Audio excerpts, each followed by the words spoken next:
I didn't do, like, a proper intro.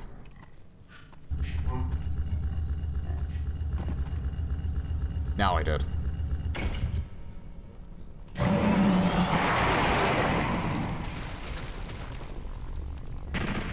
Oh god, because of my lighting settings.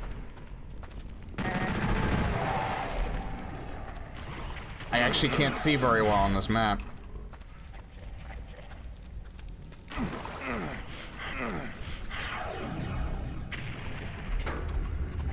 Ah, there we go.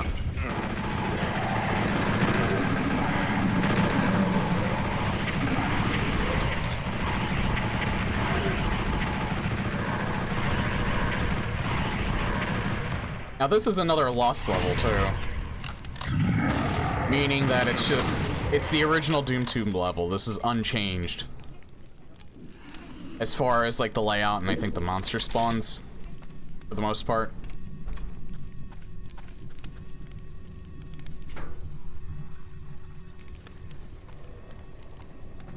It was still actually pretty... Oh.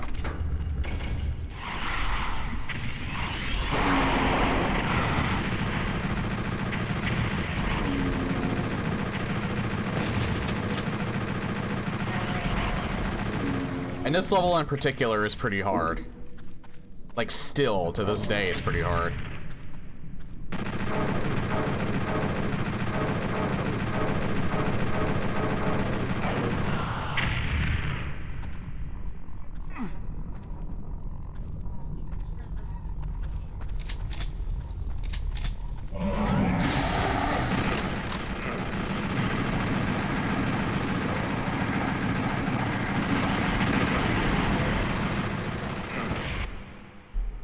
Like I said, still to this day, this level is pretty hard.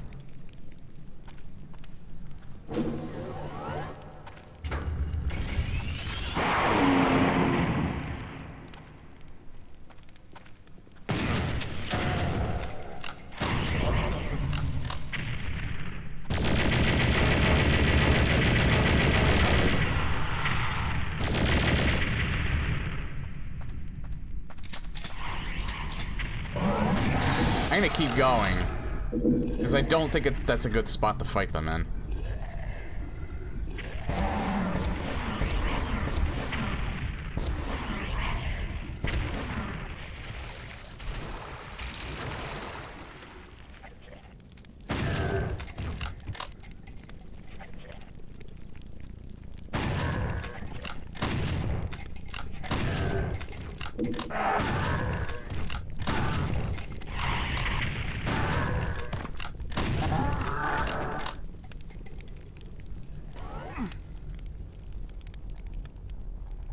Hey, Knight.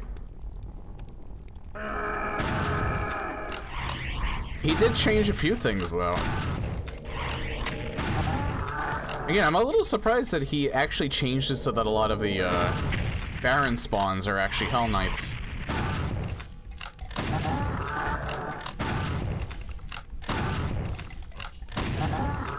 I mean, that's what PlayStation Doom did.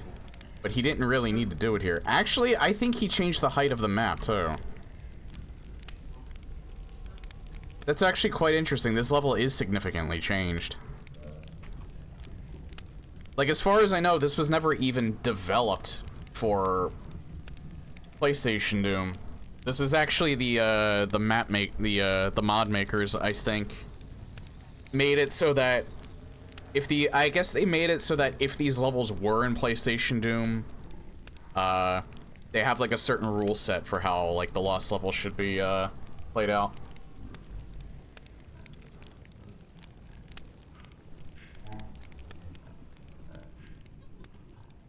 That's what I'm assuming, anyway.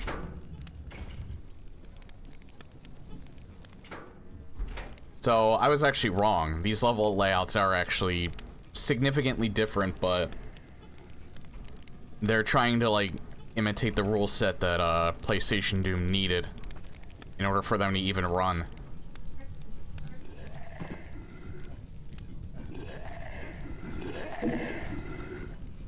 So whoever the mod makers were, they were probably, like, saying, okay, we have to, like, squish this in half. How do we do this?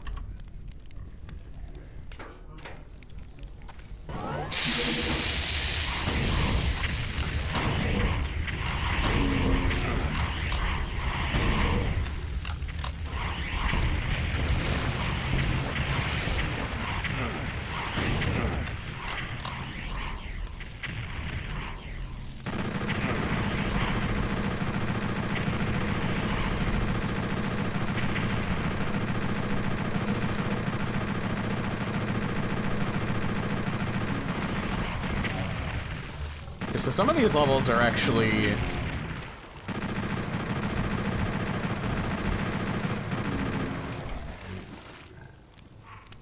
Some of these levels I actually have not, like, technically played before, like, in their PlayStation version, because I'm pretty sure these were not part of the Total conversion that I played years ago.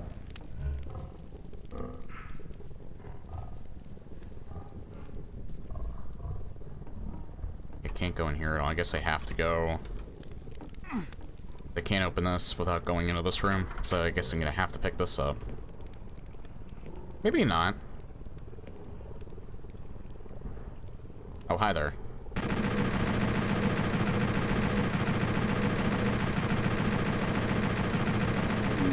And there's cacos in here. When there's normally pain elementals. Well, there's a pain elemental right here.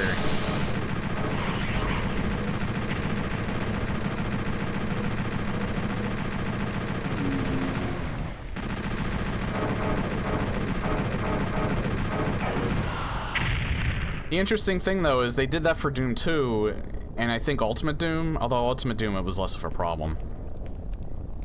But they didn't do it with Sigil, and they probably won't do it with No Rest for the Living either, but I think those levels are probably unchanged. You know, just because they were never in PlayStation Doom to begin with, obviously, because they were made significantly after the fact. Oh god.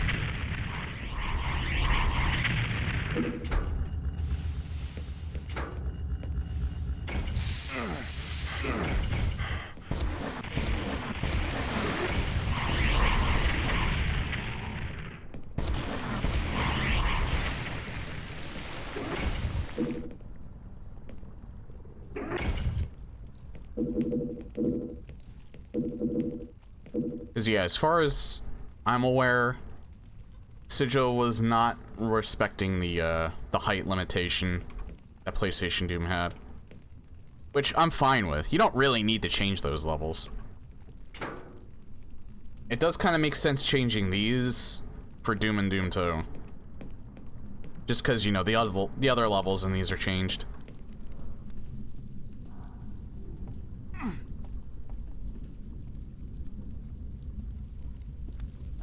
Ah.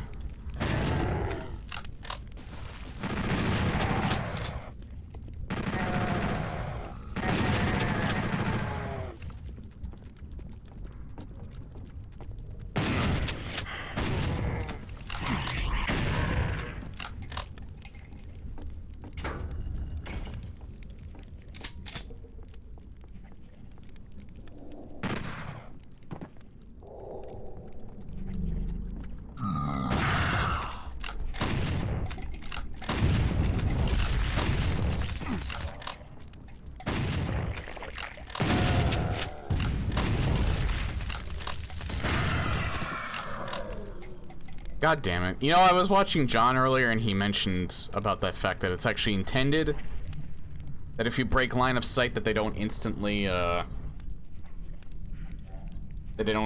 like, stop trying to burn you. I hate that that was actually intended. I hate that so much. Because sometimes I'm just too quick to react.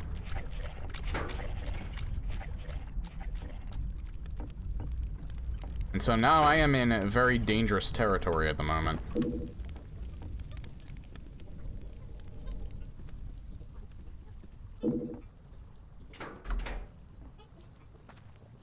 Guess less so now since I picked up those healing items. Man, I just have like no reaction today, do I? There we go, jeez. It is a bit hot. Hold on, I'm gonna turn up my AC a little bit more. Maybe the heat's kind of distracting me because it's a little toasty in here.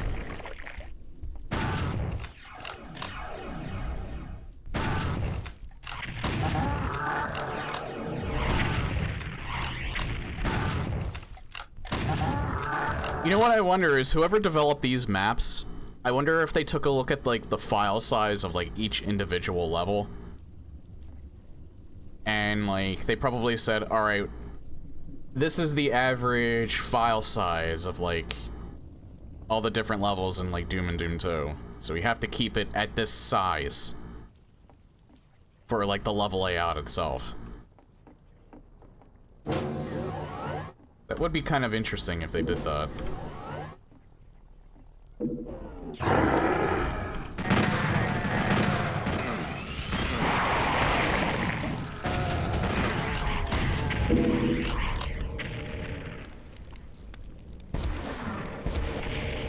What the hell was I shooting at? Nice shooting, Tux.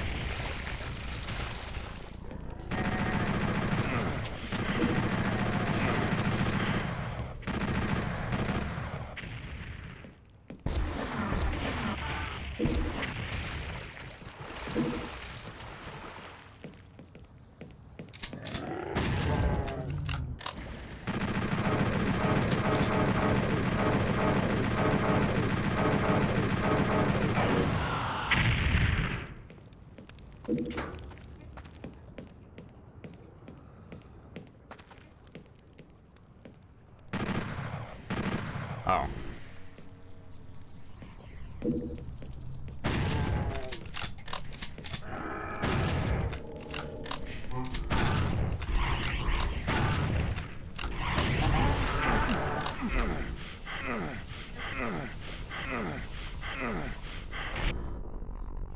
Yeah. 14 health, no fucking way.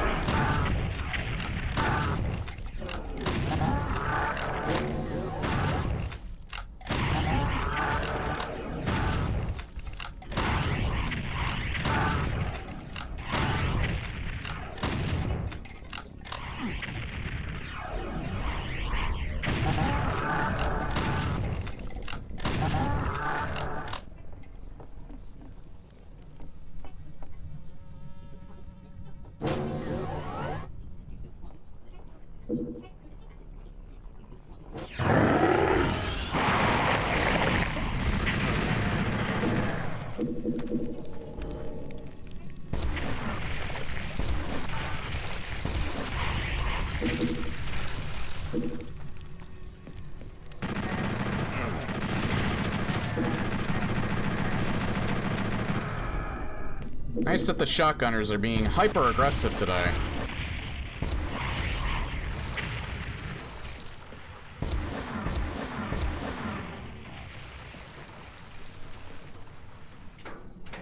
Probably the best I'm gonna get with that.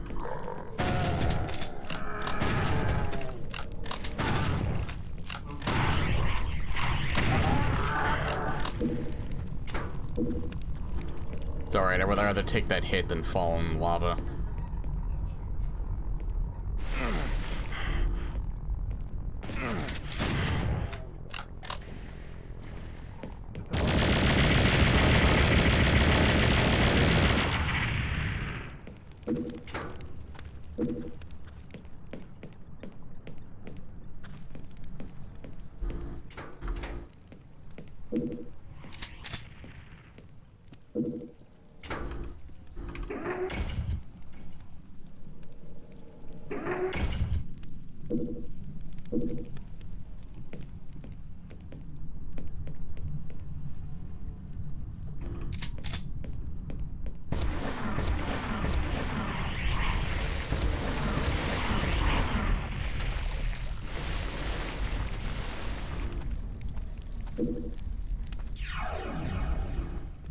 Alright, here is the good part.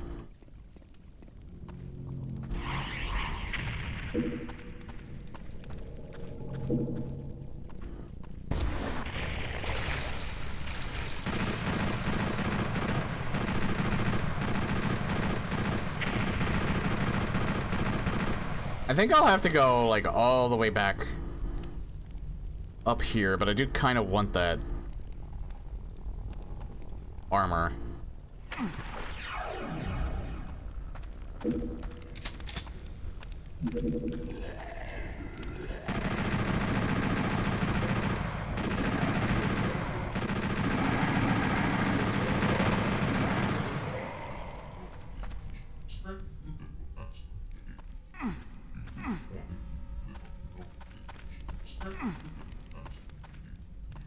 I don't remember how to get up there to get that.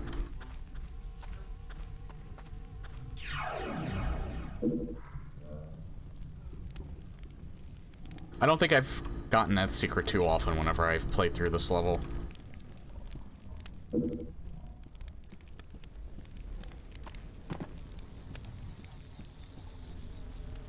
Actually not that bad to get through here. You don't have to do as many sections.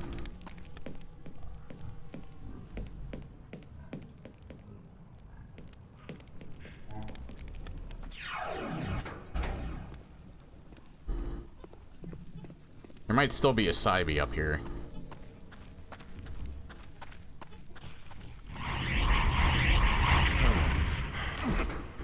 Nah, we're not doing that. We're reloading that. That was just incredibly unfortunate.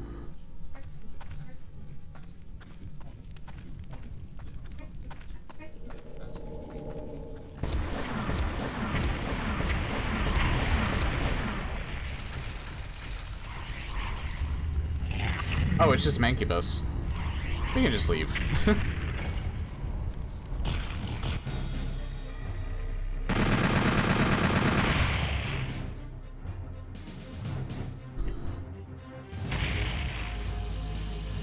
Alright, well, we're getting to, No Rest for the Living sooner than I thought. Unless... Wait, I think this is... Unless they might have added more levels, because I don't think this is... I don't remember if the Icon of Sin was actually in PlayStation Doom. I don't think it was.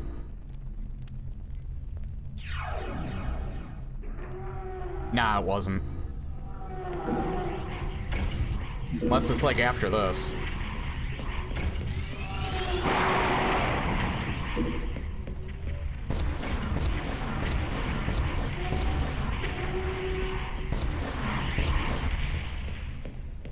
Only 14 enemies.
Still 2 enemies left. Oh yeah, one of them is... 2 of them are masterminds.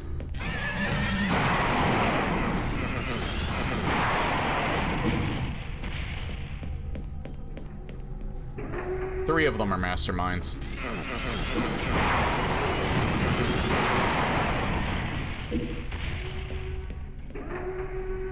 Oh no, wait, it's 2. I can't count.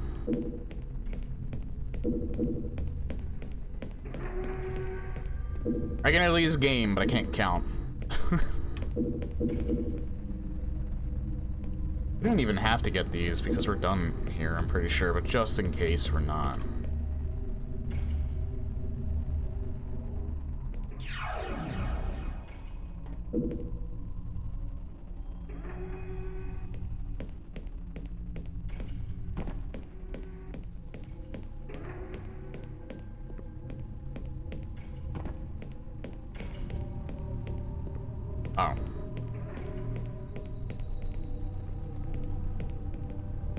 Because who knows, he could have just slipped in map 32.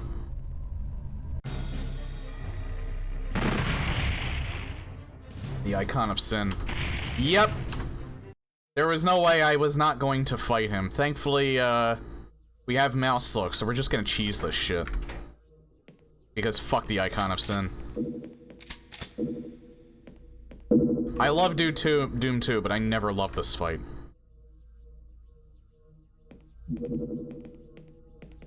I was never a fan of this fight, and apparently I'm not the only one either.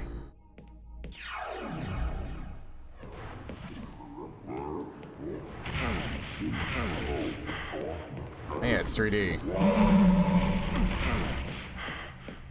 Okay, I think I'm gonna reload, but I just want to see the layout of the map.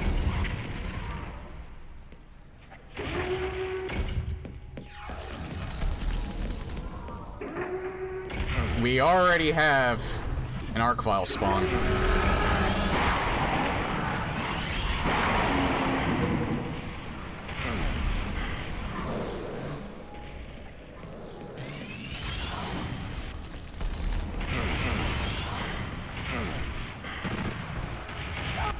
I hate that there's 2 Revenants already at the start. I absolutely detest that. I have to take them out because they're just gonna be giant boners the whole time.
Is he not dead? I was gonna say. There's probably 2 things. No, well, when I killed the Cyber Demon, try bashing the Icon level after that. I like that better. I like that way better. Also, it was kind of neat that the Icon was kind of protruding a bit from the wall. It took some extra work.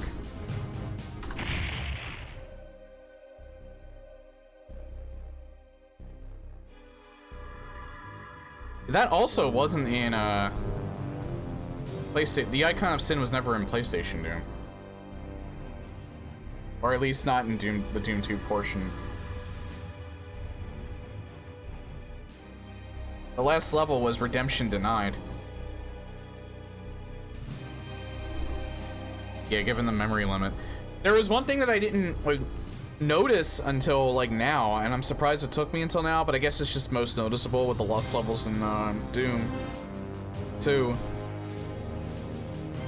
Whoever put the lost levels in, they actually edited it so it had the proper height limitation. It didn't really seem like they took out parts of those levels.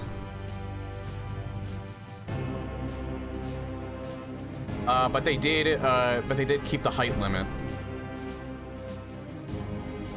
So I'm actually wondering if they had their own personal set of rules, or maybe the only thing that they did was, okay, let's change this so that it respects the height limit. Because it didn't really seem like anything was really altered other than the fact that they squished the levels a little.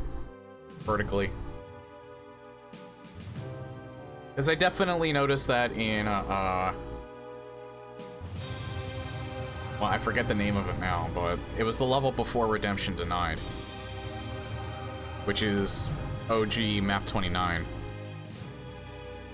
More limited height limit, and you could only use so many unique monsters in the level before it overtook.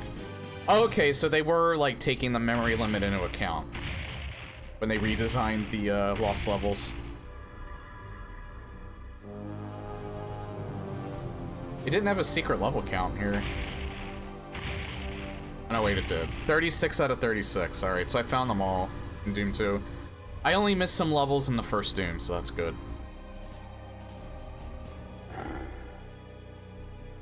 Alright, so yeah, no rest for the living time.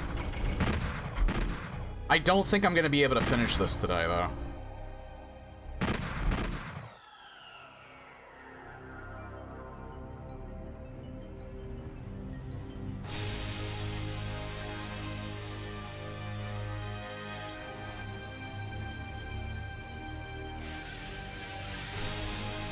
But I think I might be able to finish this tomorrow, because I remember No Rest for the Living is only...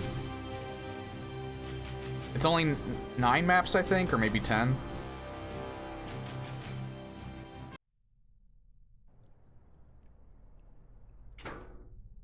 Only 9, yeah, so it's the length of a Doom 1 episode.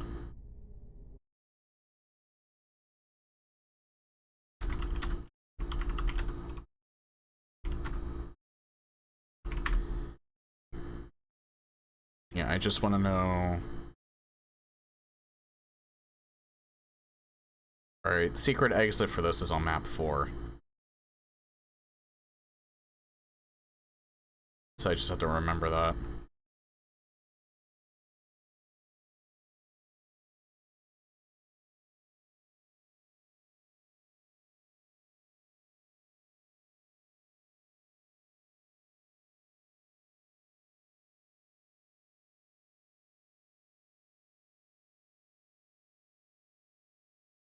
Backpack is absent until the end.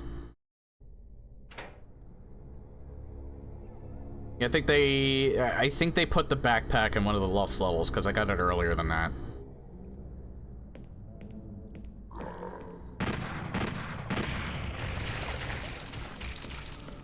It might just be me, but this feels like it's been changed. Might just be the textures, I don't know. Did they change all of the maps? I swear they didn't change Sigil.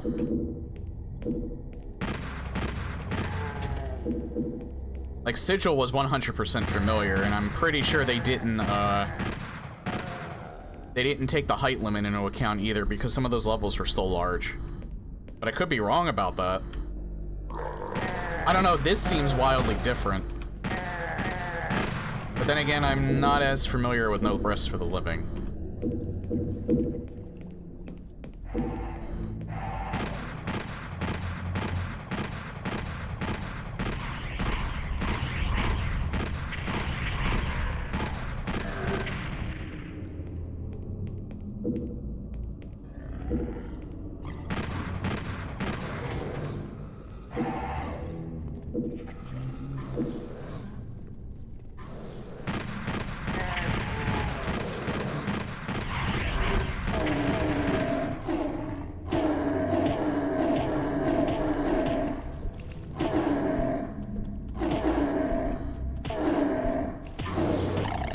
I have this weird feeling I missed like a very early secret.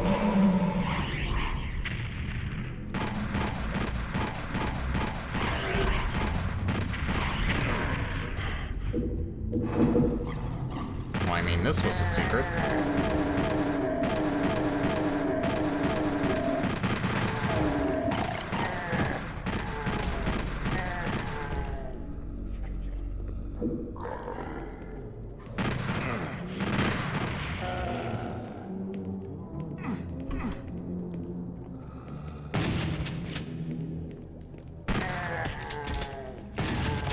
There we go.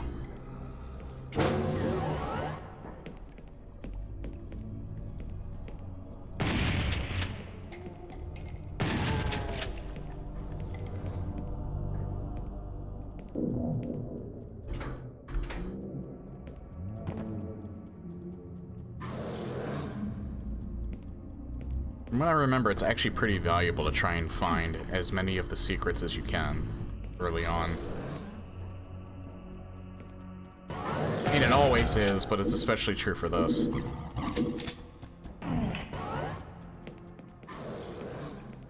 Yeah, I'm pretty sure I could have gotten that way earlier, but it's fine. I'm not terrible at video games, so... Contrary to my own self-deprecating humor.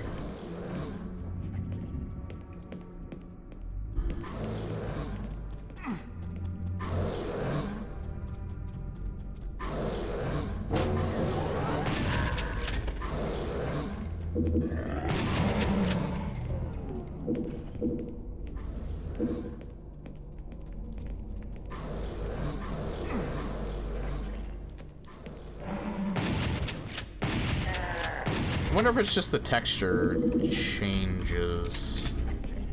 If there even are texture changes. Maybe it's just the lighting that's making this look a lot different.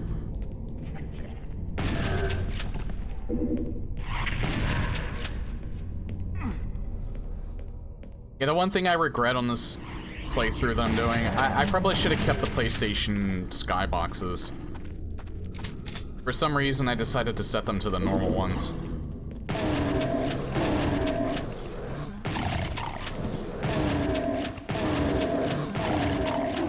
Although I did see the fire skybox a few times.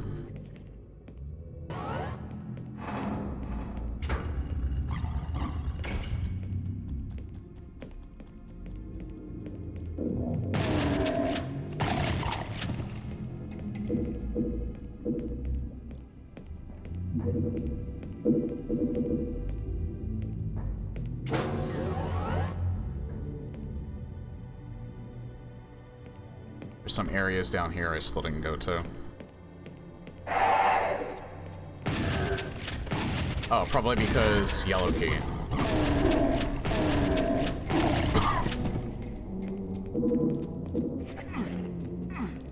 Yeah.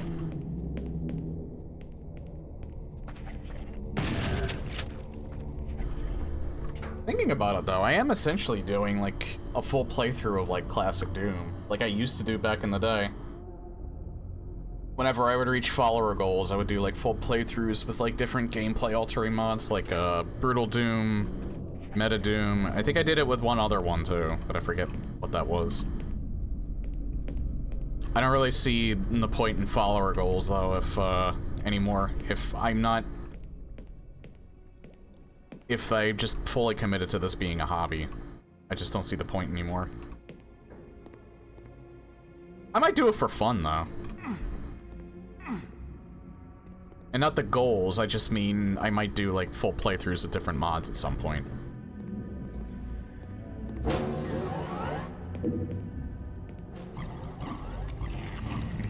Outside of this, of course.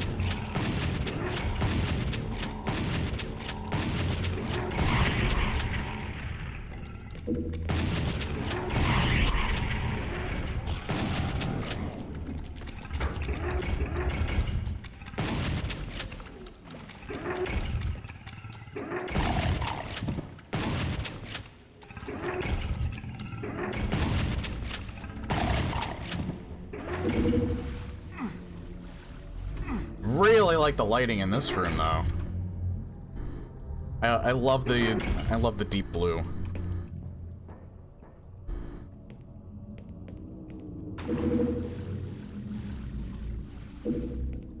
Funny enough, like the deep blue reminds me of just like liminal spaces. I don't know, like the pool, like this area in particular because of the water. Just reminds me of the pool rooms in liminal spaces.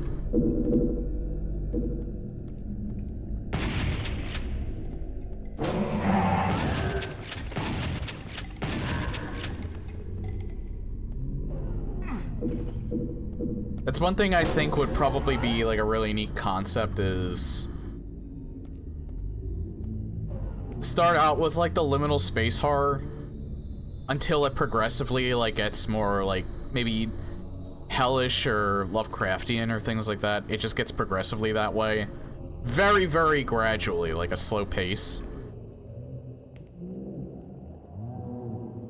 I wouldn't say, like, agony levels of, like, hellish, if you know what I mean. But, you know, like, still horrific.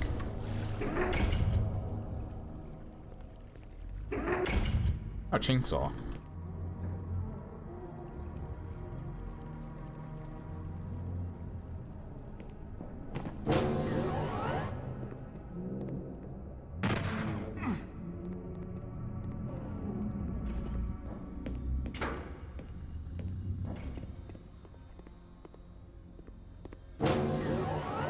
What is that?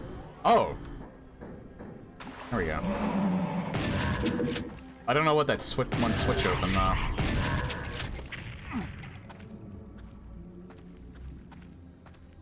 Or maybe it even doesn't have to get that way.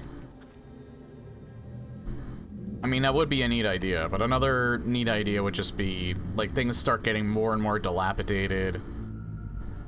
Like, you're going, like, into, like, back alleys with, like, tons of graffiti. And again, it gets progressively like this.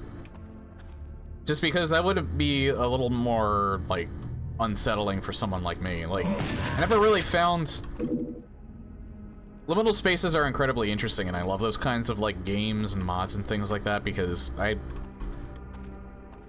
it's one thing I've noticed over the years, I just kind of like exploring, like, new and, like, uncanny places, at least in video games.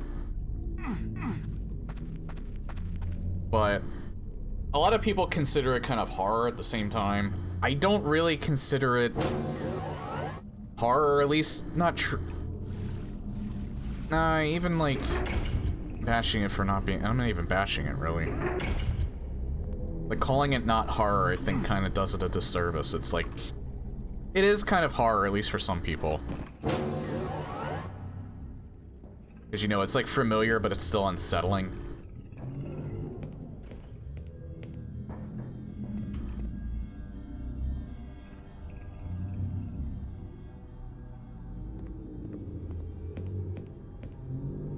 So what areas can I go to I haven't explored yet? Like, you know, it almost gets to, like, Condemned Criminal Origins territory. Should have picked that up way earlier.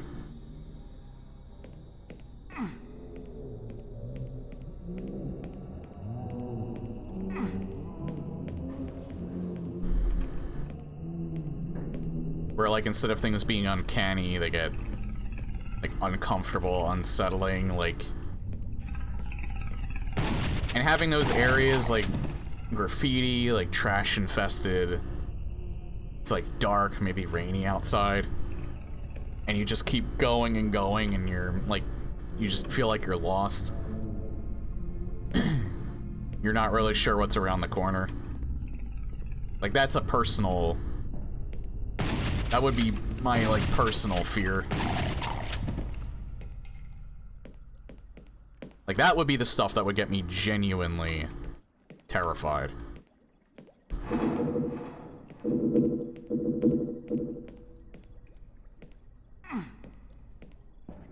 So it'll be nice if, like, people kind of made something like that. I think I've played stuff that's, like, close to that.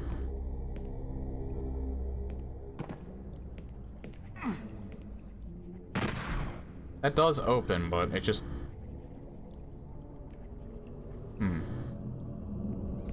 Where would I go for that?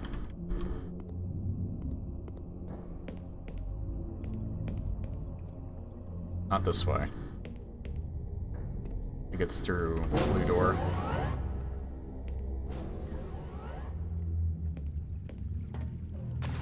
Wonder if I get that out here. Yeah, maybe I do.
That does open.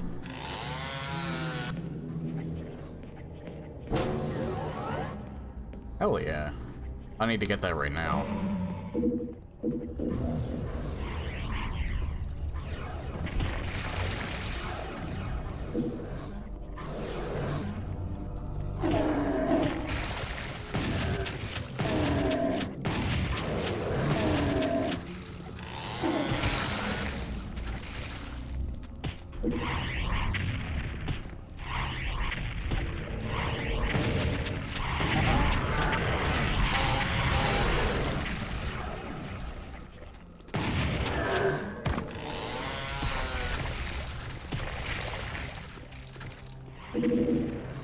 Right, sometimes it's actually better to,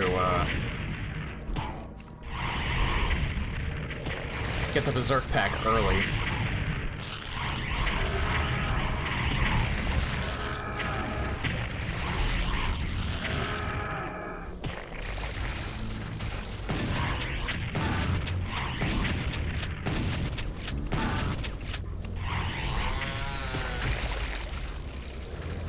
It's just so satisfying to use with this gore mod. Just make them, just punch them and you make them explode.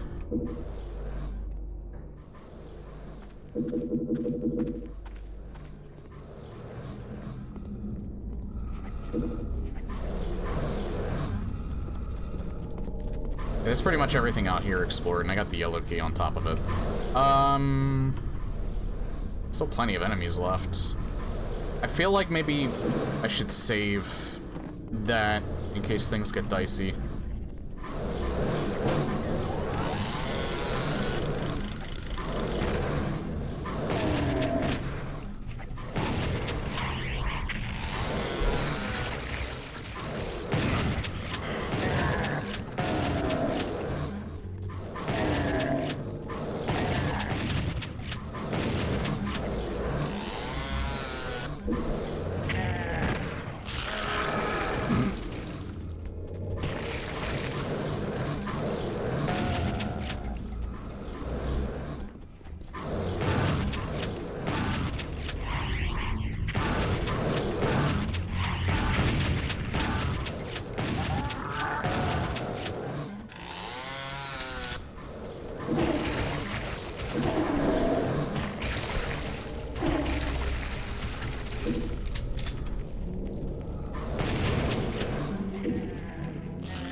Down there.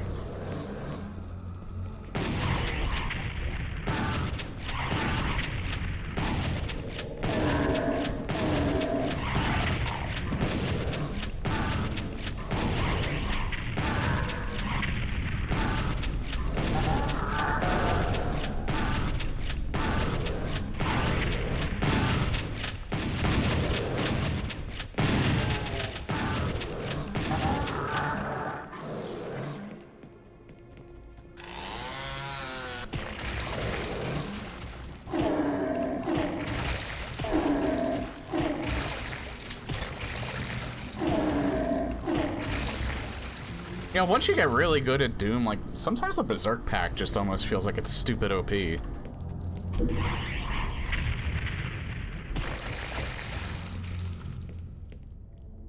Know what I mean?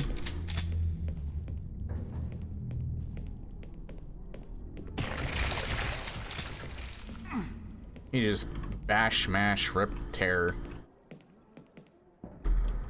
Not have a care in the world. I'm gonna save some ammo in the process.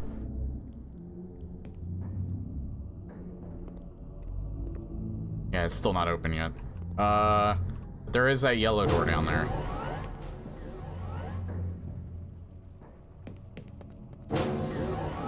Oh, hi, guys.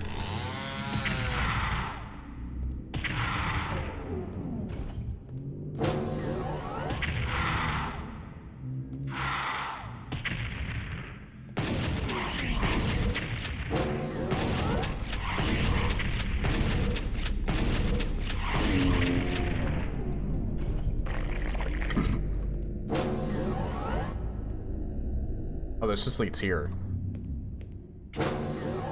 Oh! Oh, I think you have to run to that. Yeah. Can I do that from here? Yeah.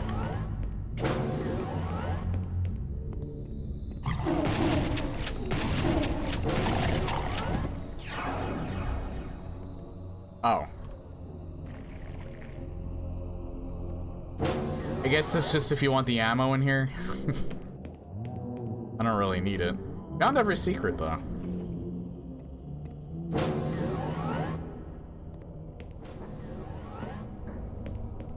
Oh, yeah. I need to go back to that one area, pick up the Mega Armor, which is... I don't think I'm going in the right direction at all. Maybe I am. Yeah, I am. Good.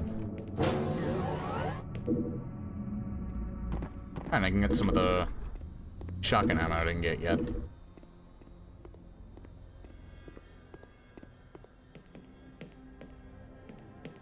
Yeah, this layout doesn't feel unchanged at all.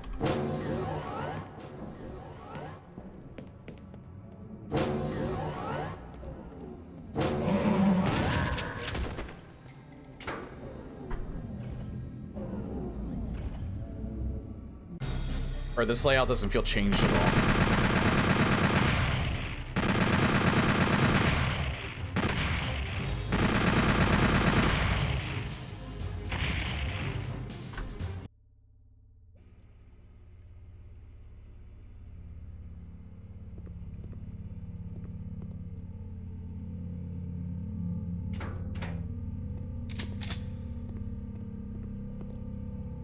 How many 10 secrets on this level?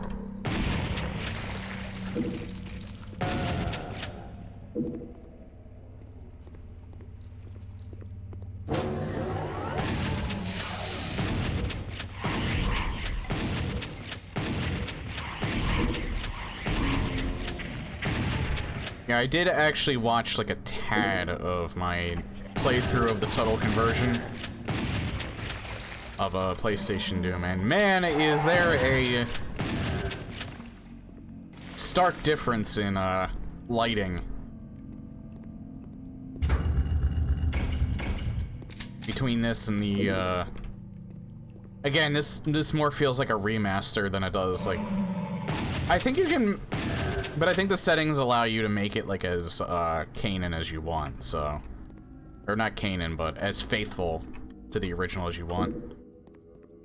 But I think a lot of the choices that I made for lighting are for lighting adjustment, I think are like much better, much more immersive. It makes it feel more like a remaster as opposed to just a straight up port.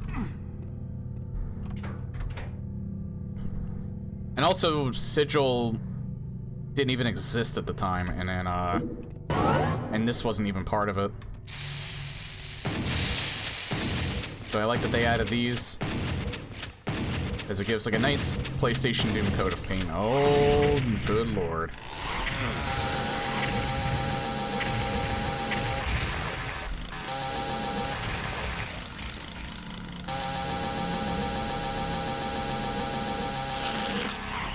Yeah, that's what I was afraid of.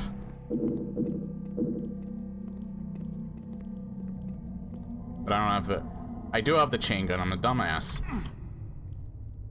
I literally just picked it up and I didn't use it. Yeah, screw it. I'll pick this up now.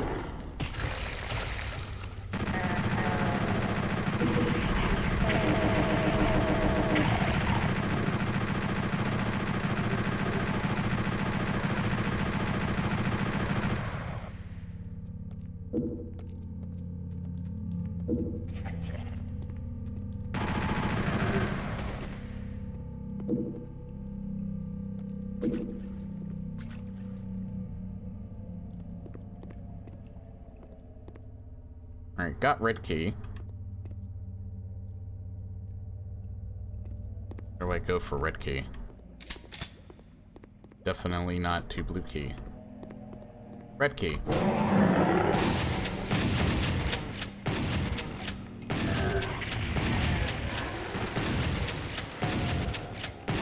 Nice, that imp did me a little bit of a service.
I had a feeling this was here.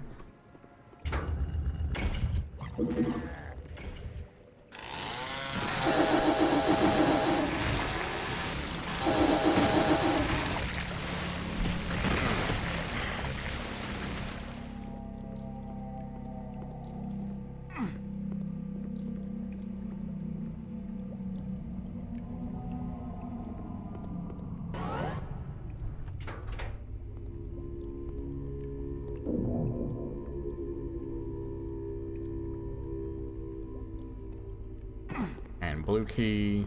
That was sort of a guess. Oh, I'm glad I did guess.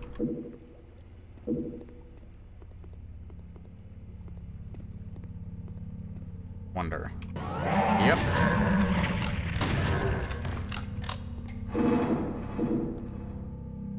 It almost seemed like an arrow.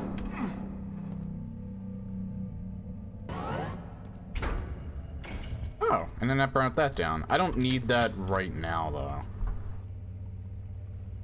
Guess I'll wait.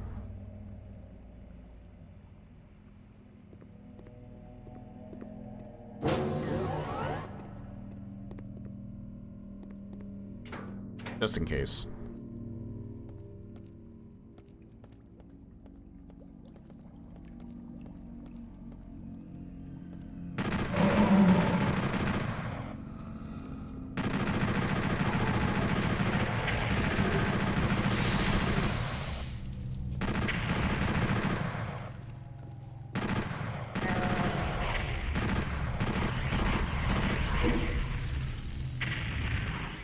Oh, I don't know why, but I thought there was an imp behind me.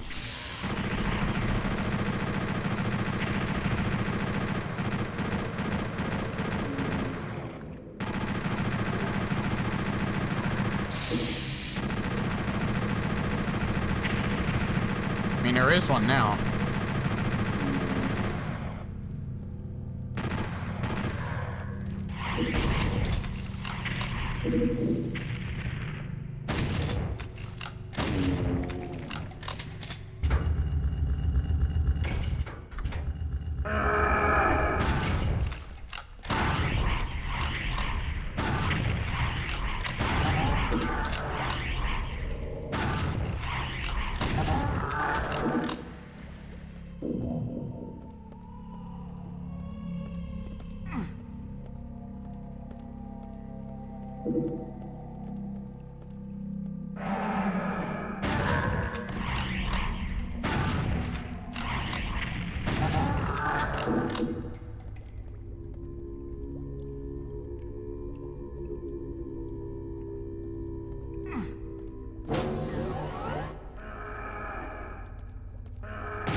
Oh, two of them.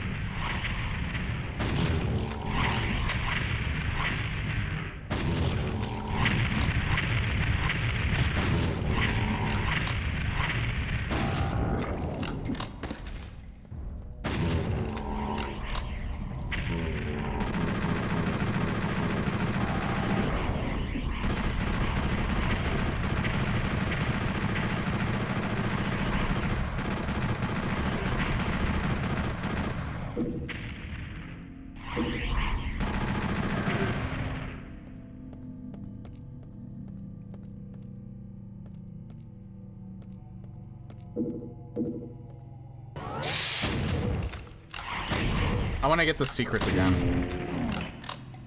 I've only gotten like half of them.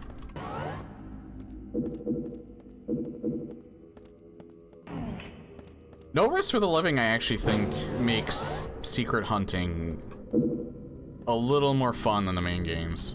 Just because, more often than not, they seem more rewarding. But that might just be because it's a bit harder, too. It's actually really well designed for the most part. I actually think Civi also mentions how well designed this is.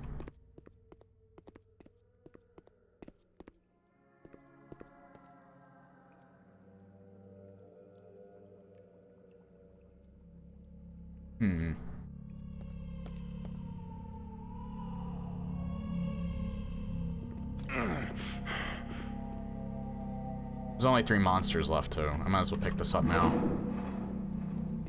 Yeah, so that was one.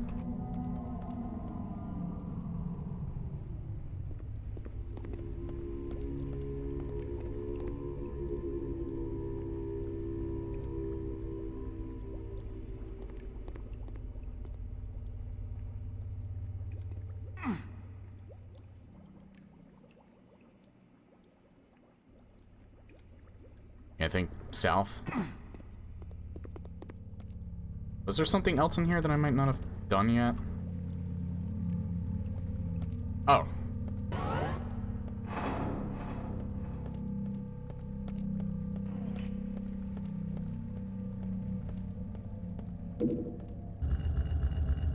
And just found Mega Armor on top of it.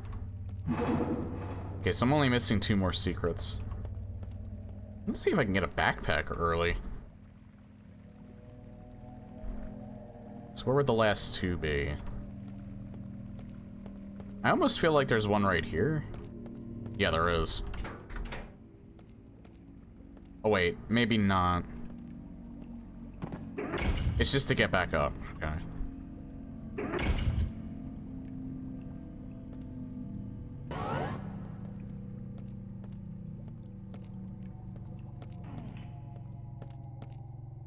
Wonder if there would be one in here.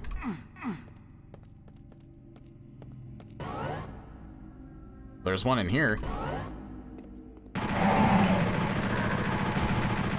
They didn't move at all. That was weird. Oh. I can use that to get the last one. I think.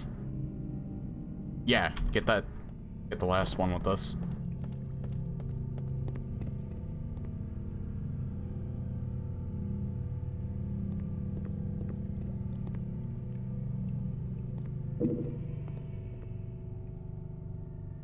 Right behind me. This one.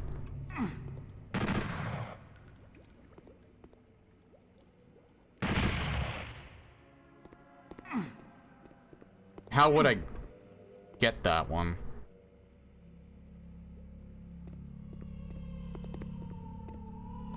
Would it be, like, up there? Like, I go up there?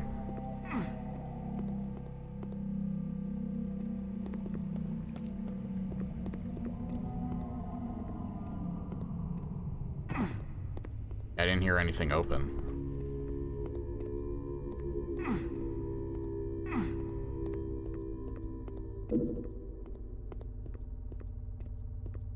I'm not too concerned about not getting it, but I mean, it could be a backpack. So that's why I kind of want it.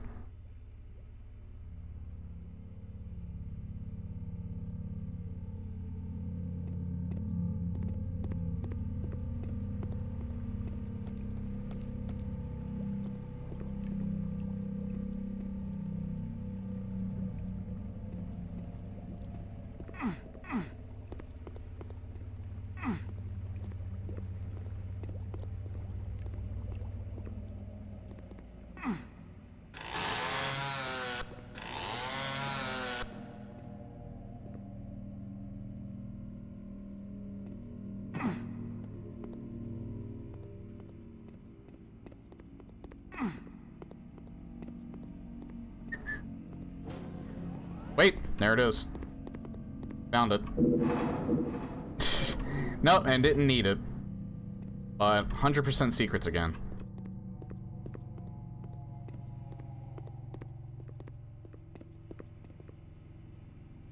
Yeah, I still have a feeling I'm not going to be able to finish this stream. Because, again, I don't want to rush through it. I want to actually, like, find the secrets and shit. But that being said, I think the Doom portion of the next stream is going to be a bit short. I think if it runs under an hour tomorrow, I might immediately start Slayer's X. Otherwise, I'll see if I can find like a short Half-Life map or something that I can download real quick. See, I'm on map 3 right now. I'm about a little over an hour in. I feel like No Rest for the Living will take me like 3, maybe 4 hours to finish. If I go at a snail's pace.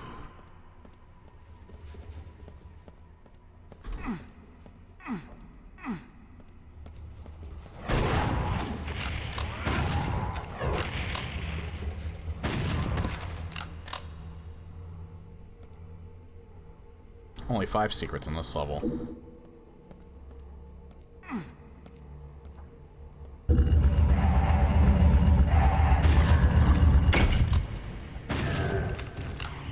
Tried to surprise me there.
Just randomly thinking about it. If Doom always had this more horror aesthetic to it, wonder if it would have been more or less popular.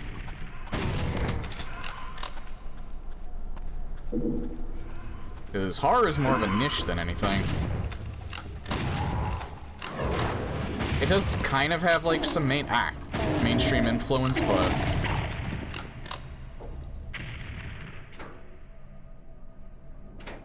still, there's some people that are abjectly against it because they get scared too easily.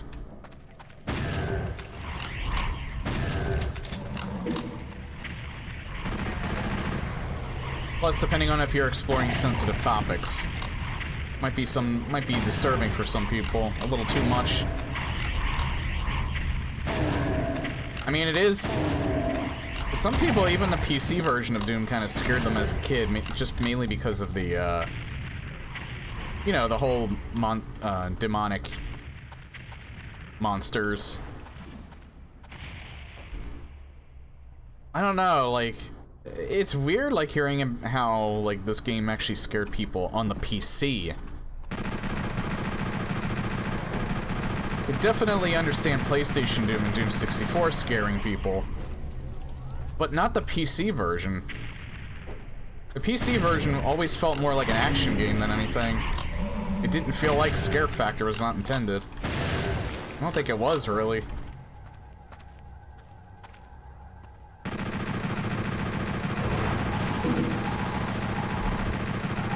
Maybe because it was more so just something new at the time, that's why it ended up scaring some people.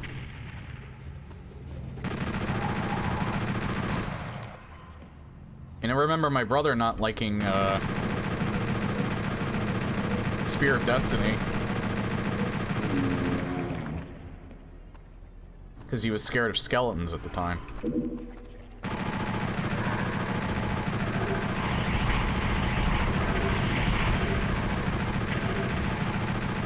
But I always had this preconceived notion of, it's a video game, it can't harm me. Might be able to jump scare me, but... I never really took, like, the horror aspects of something that physically can't hurt me into account. That being said, I would get, like, intimidated. That's why I call myself a terrible gamer when I was a kid. If I felt like my character was in too much danger or I feel like I was gonna die a lot, like, sometimes I would stop playing.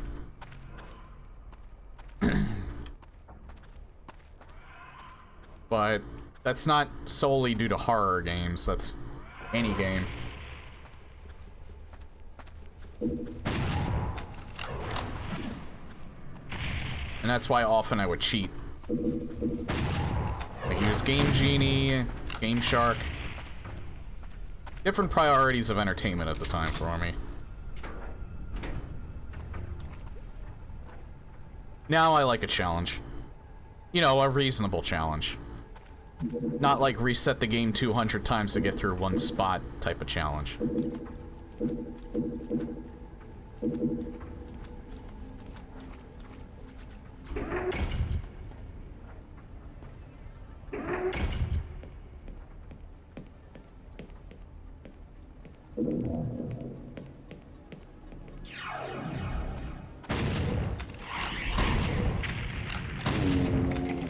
I think if I would have kept that original mentality of not liking a challenge when I was a kid, I probably would have stopped playing. I probably would have gotten bored of video games like a long time ago. Thankfully that didn't happen. Hello, Boner.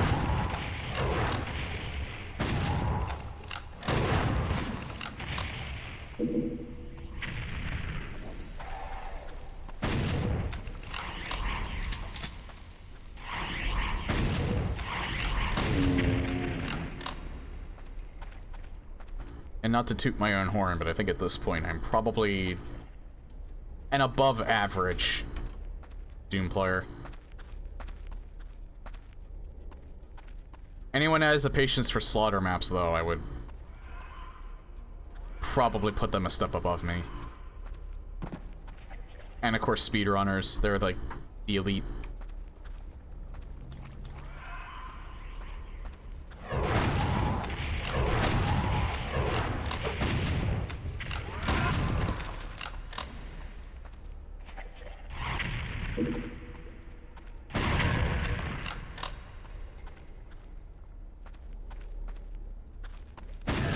I wonder if anyone's actively speedrunning Doom 64 at this point. I know Peaches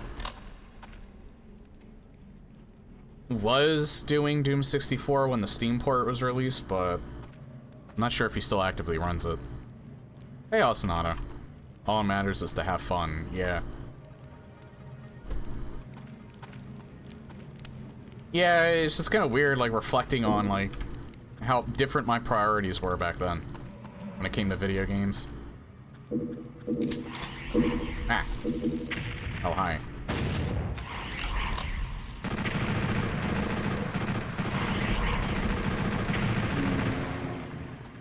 And also how I never really got scared at horror games. The few times that I did, like, it's part of the reason why I like Resident Evil so much, is that's one of the few games that actually did scare me as a kid. I would always skip over the cutscene in the first game, as well as the cutscene at the very start, because it shows the same zombie face. It's like the first zombie that you actually see in the first Resident Evil. I hated that head turn.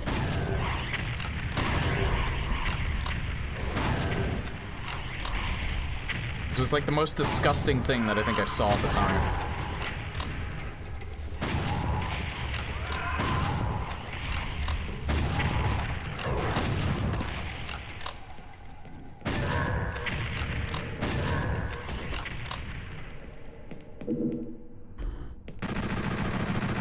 actually. Let's do this. Yeah, there we go.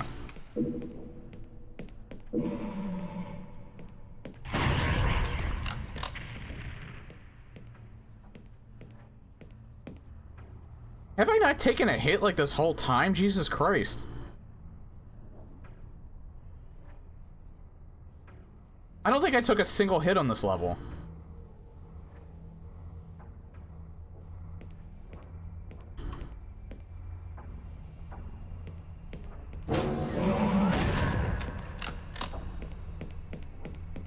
I think maybe I think I might have taken some damage from like the radiation, but other than that, I think I did this pretty much no damage.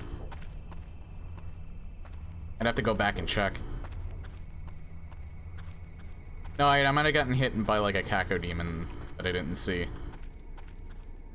think that might be it. That might be the only time though. I think there might be something behind this. Yep.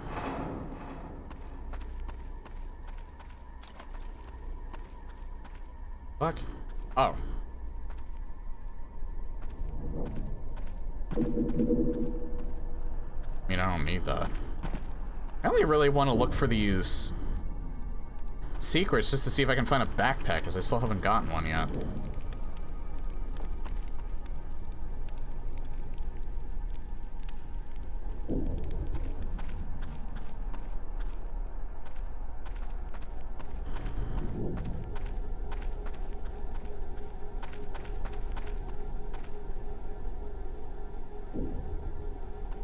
Hang on. Oh, there's an auto map up there, that'll help. How do I get up there? Whoa, what the fuck? Didn't know I could get on that. I think I can get up there.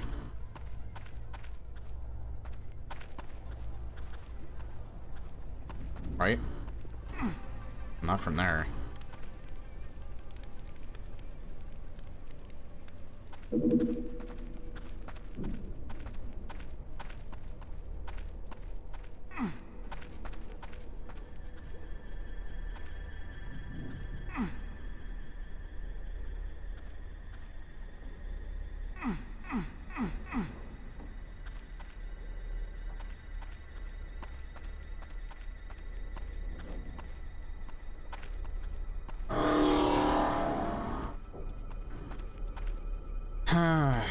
I love summer.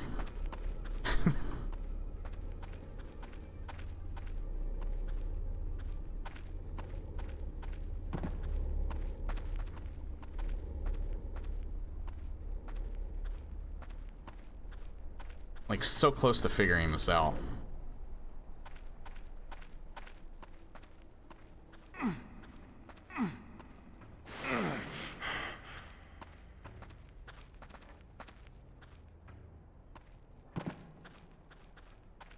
Like, I can't do anything here, even though I can get on top of that.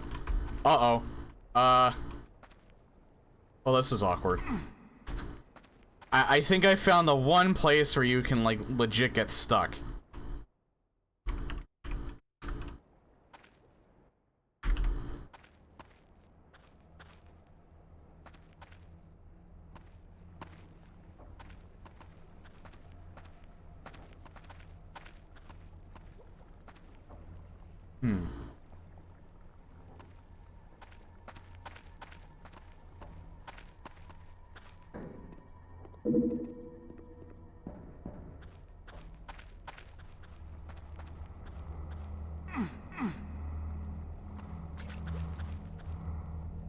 There's nothing back there, right? Nope.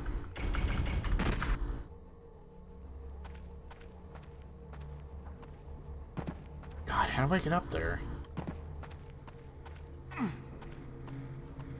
Man, I felt like I was so close to figuring it out. What about these? Oh! Alright, well that was way easier than what I was making it out to be.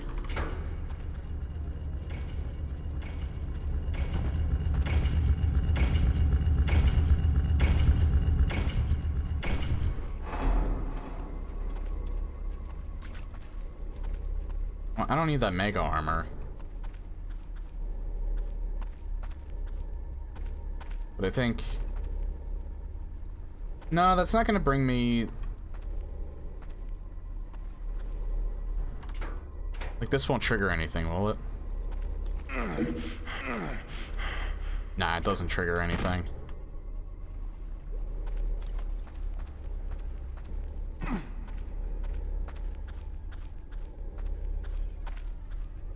Okay, so how would I go about... Maybe it's the other... portal over here? Nah, it just leads me to the same spot.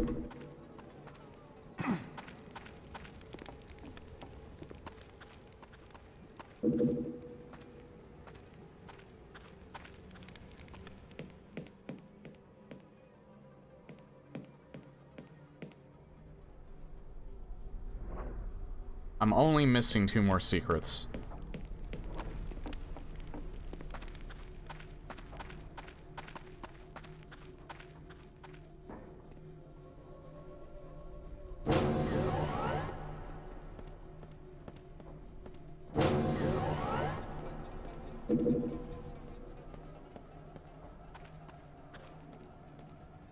Oh.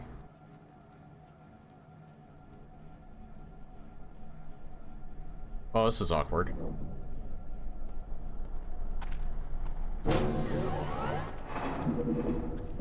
Not anymore.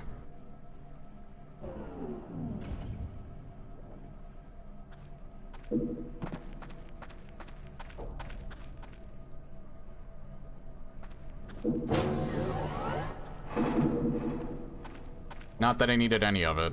I really want a backpack.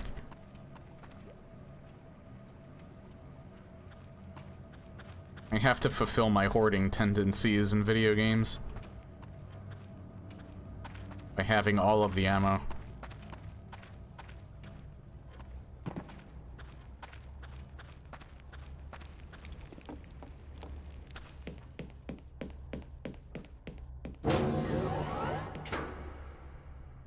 Alright, the next one I actually do have to find all the secrets because the secret exit's on it. I remember in No Rest for the Living, the one spot where you get the BFG is quite involved. Hell Mountain.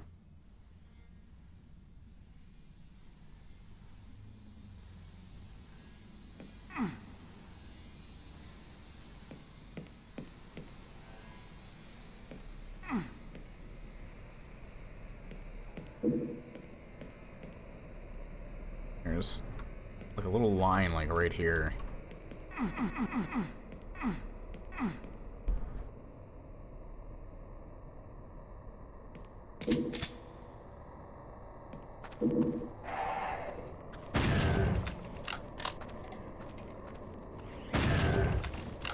think I just heard, yeah, chain gunner.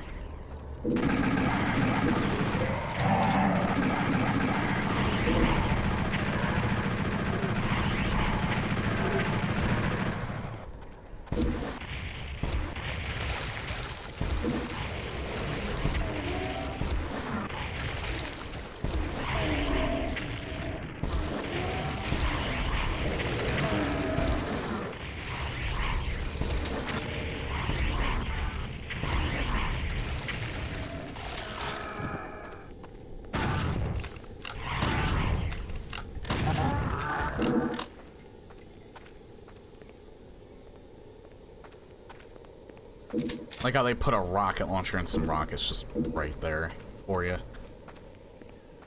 case you missed it.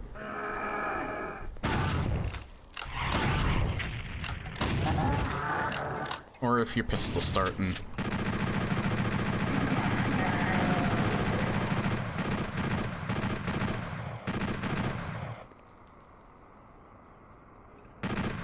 Well, there was a very noticeable change in Nightmare Specters here.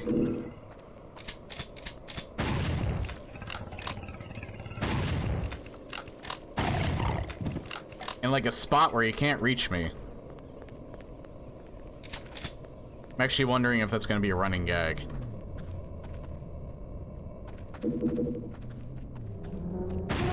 If it isn't already. Well, no. Because the sole Nightmare Spectre that they put in Sigil could actually reach me. That one couldn't.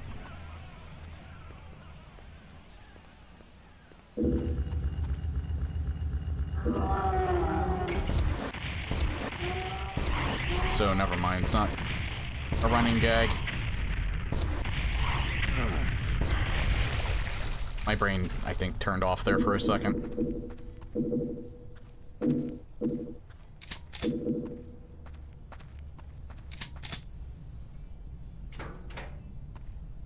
That's too low to be able to get to.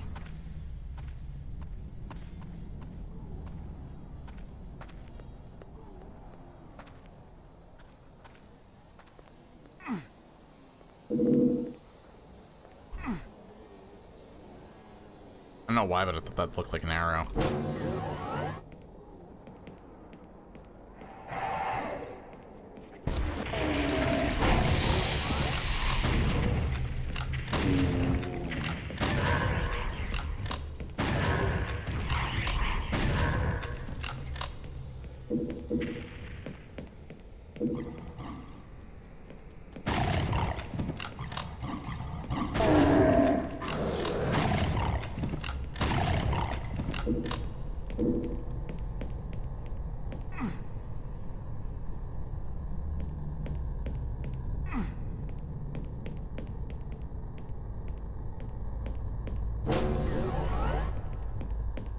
Backwards.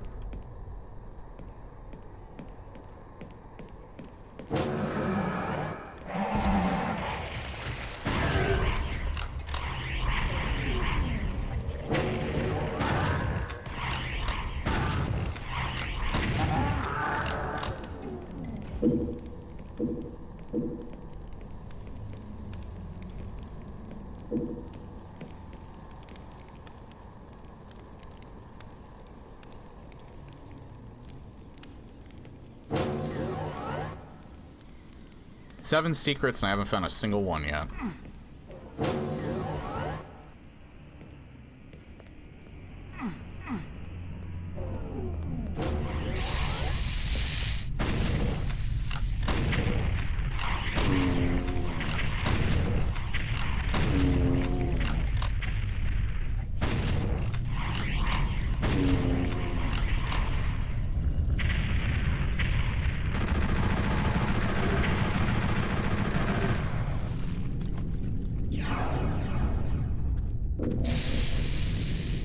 Alright, so I'm assuming the red skull is probably necessary for the secret exit. I'm going to assume.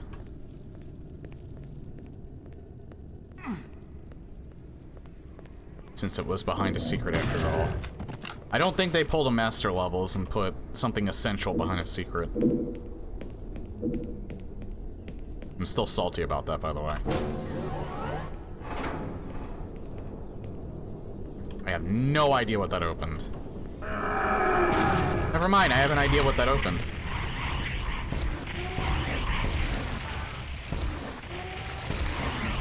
First time I played through that one master level that had the yellow key behind its secret, like, it took me the longest time to figure that out. I think I even looked it up.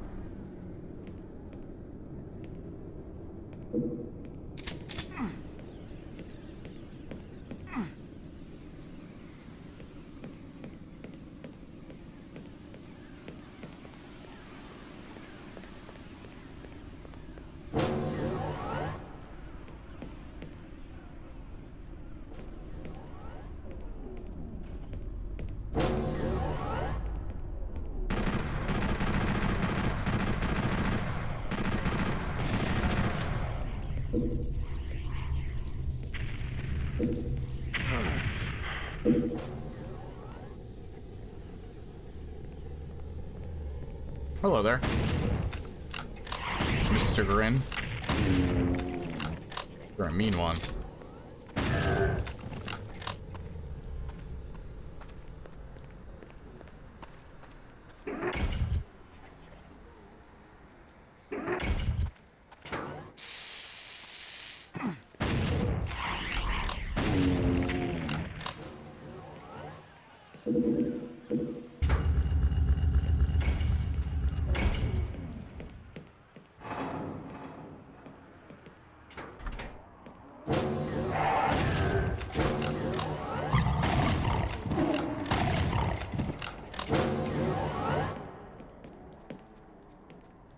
Oh.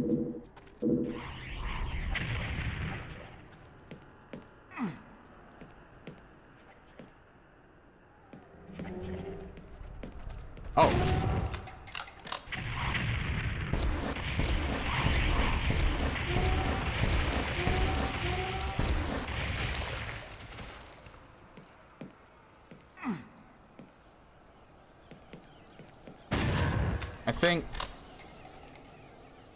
if that just leads to an area, or if that's like the secret exit right there. Might lead to the secret exit. Guess we'll find out.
Okay, so we don't want to step in there.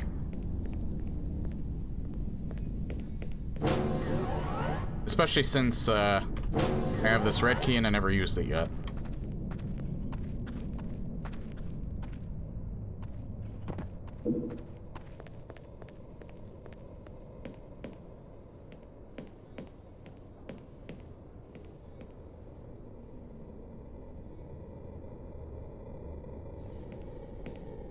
There is a spot at the very beginning that, I never did get.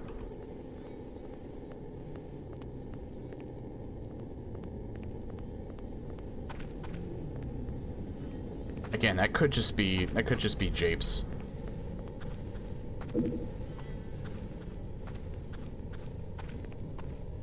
Still missing some enemies too. Oh no, there we go. Maybe that one switch that I didn't know what it did. Ah! Never mind. At least I confirmed it's meaningless.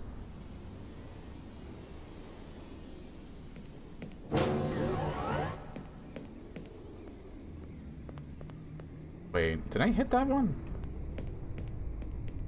I think I did. No, I didn't.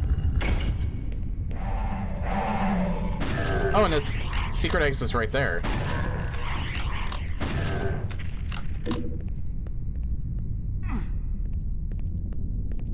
Alright, so I guess I have to figure out now how to open that. It's not that. So that's cool. It kind of told you the secret exit's right there, but you have to figure out how to open it.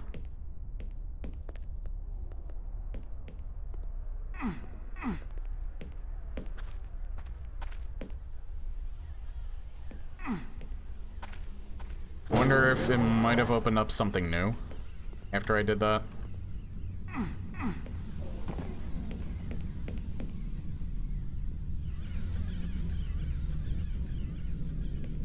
Like, I still don't know where the hell this red skull goes, though. I haven't found the door or the... Oh, well, this'll help.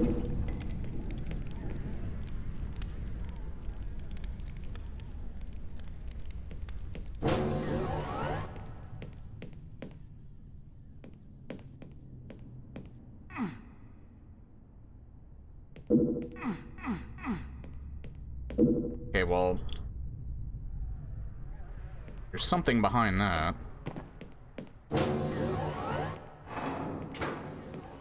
I'd open up this.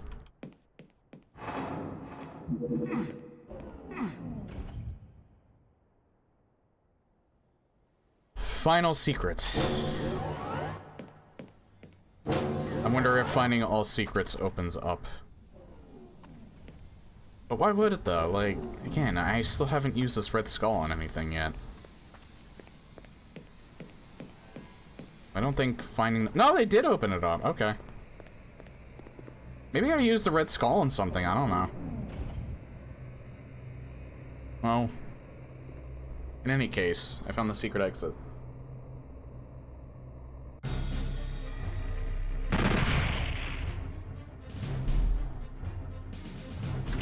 That's the first secret I missed, though, because that wasn't... The secret exit didn't count as a secret. I could have missed the backpack. Too late. March of the Demons.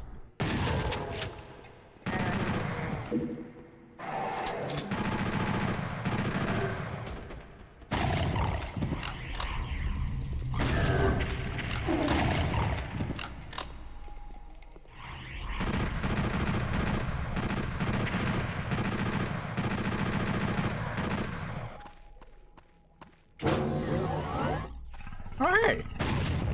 There is more than one Nightmare Spectre. Unlike in Sigil.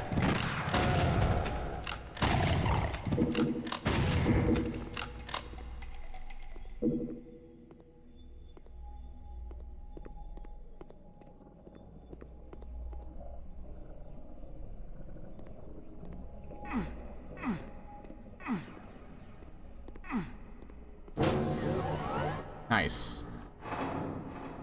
Don't need that, but good to know it's there.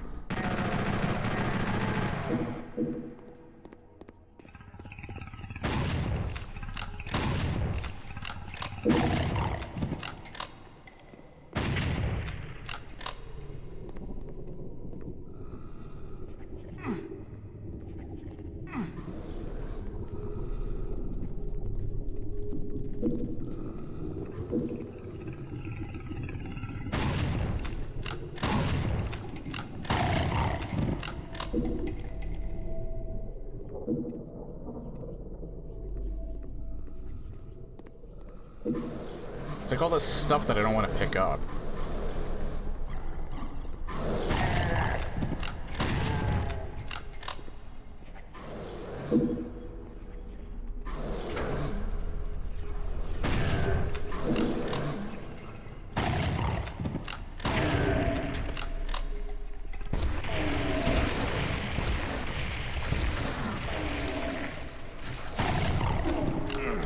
Oh.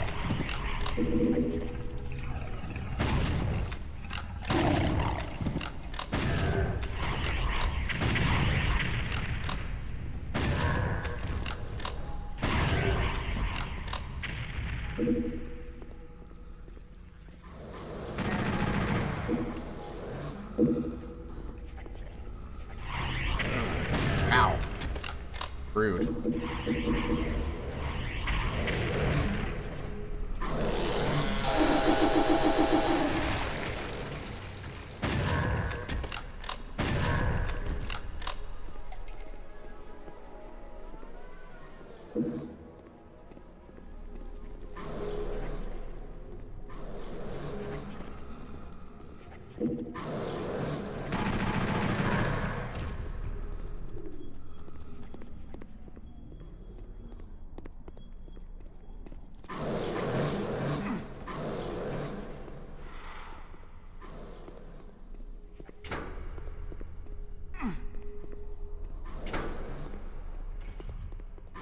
I don't know what that's opening. I did kind of hear it.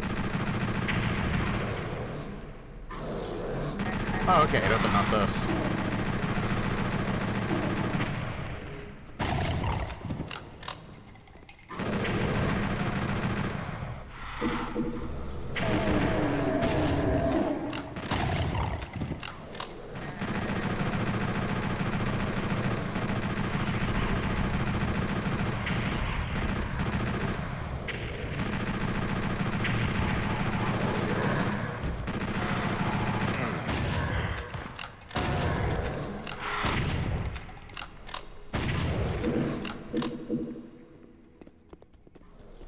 Like after streaming for almost 2 hours, the mobile app for Twitch finally told me that my mobile dashboard is available. I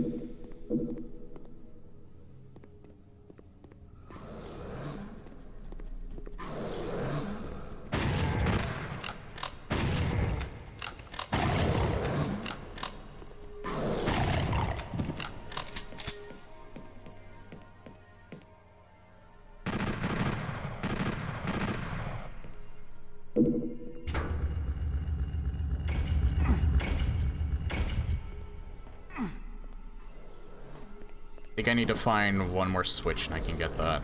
I don't really need it, but it'd be nice to have some early ammo for it.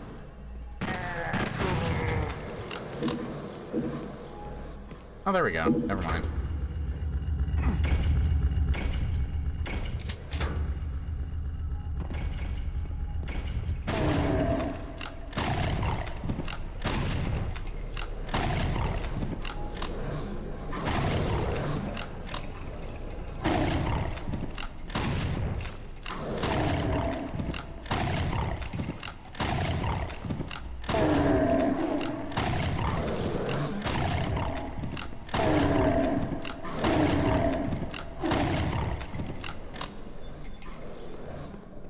Good.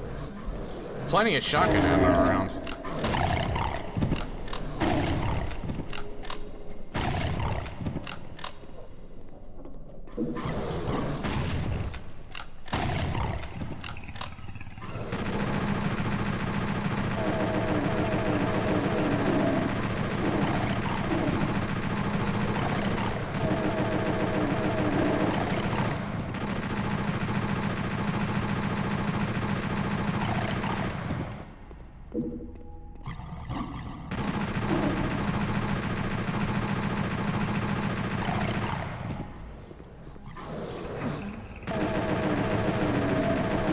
Uh-oh. That's a bad spot to be in with all them coming down on me.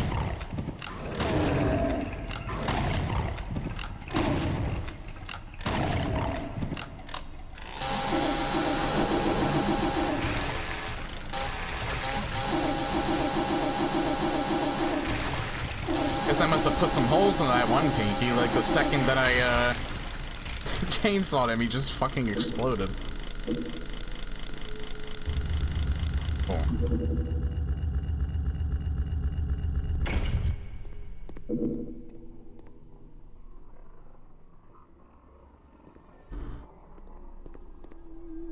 Oh.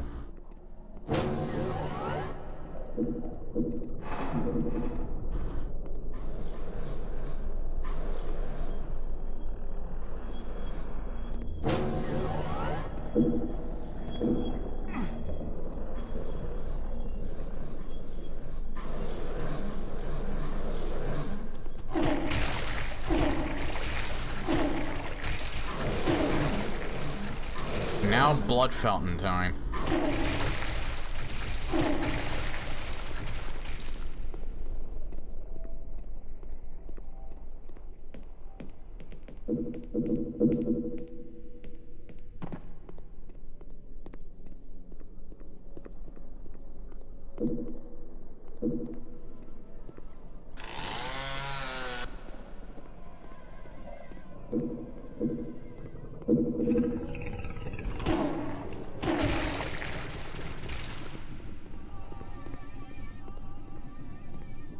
Yeah, I know. And now you know why I love PlayStation Doom so much. But, the guys that made the, this essentially remastered it and just made it, like, 10 times better.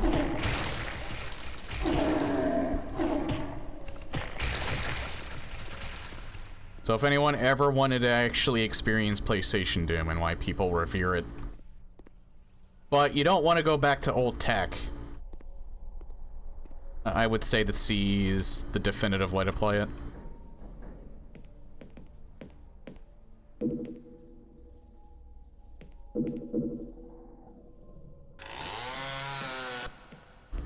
You can customize it however you want to. Nice. Don't even need that yet, I'm doing so well. Oh.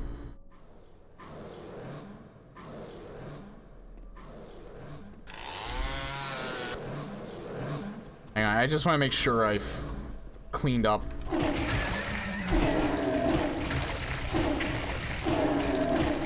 Well, I was gonna say before I activated her, but she heard that. Oh, hi there, Mr. Happy.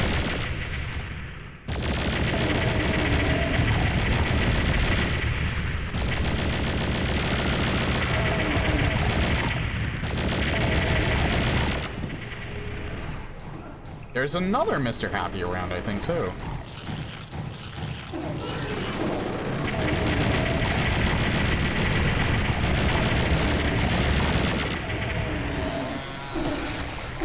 Although...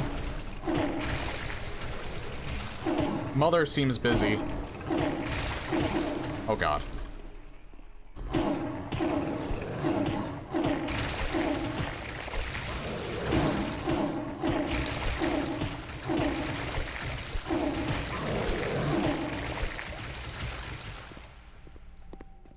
Did she die? I don't hear her anymore. No, there she is. I also hear you. No, I don't think there's another Mr. Happy around.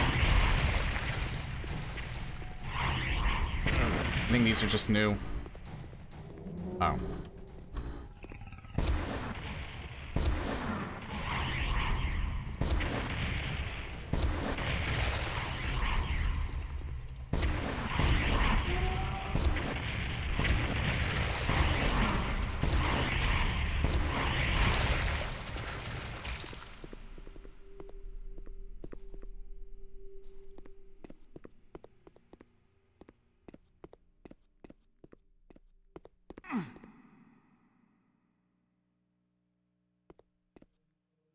I've been up there, yeah.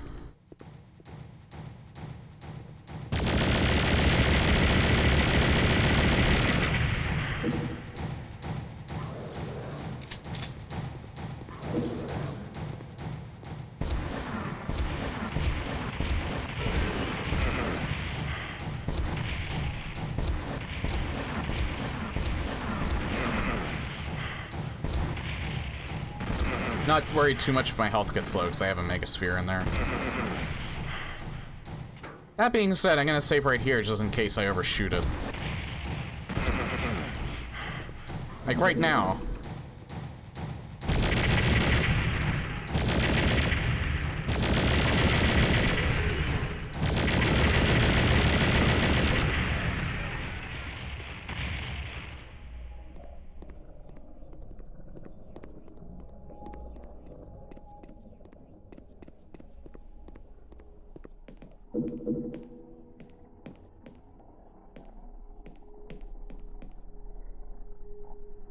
There's still 2 secrets I haven't found. I think I know where they are.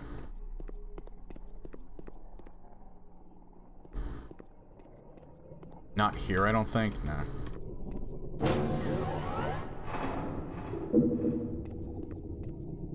Yeah, wow, they give you, like, every possible advantage.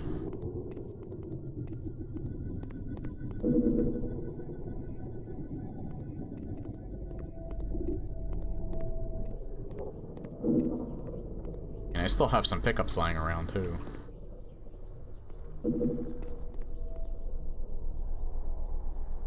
That being said, I don't know where this last one is, unless it's down there.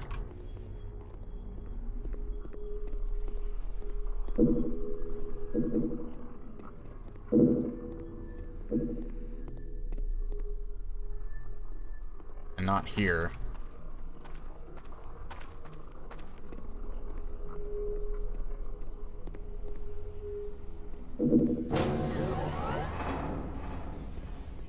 Didn't even need that anyway.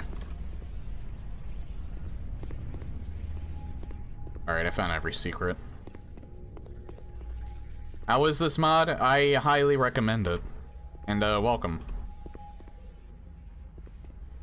Like I said, earlier, probably before you got here, if you ever wanted to see why people highly revere PlayStation Doom, but you don't want to play it on old tech, this is the definitive way to play it.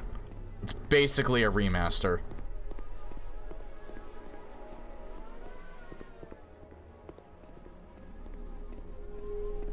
And they also added in some of the stuff that wasn't in PlayStation Doom before, like Sigil and this. This is actually No Rest for the Living, which was the map pack that was released for the Doom 3 BFG edition. I think it's relatively unchanged, aside from a few Nightmare Specters and some lighting changes. Yeah, I played that years ago. I actually still have my VOD up for it on YouTube.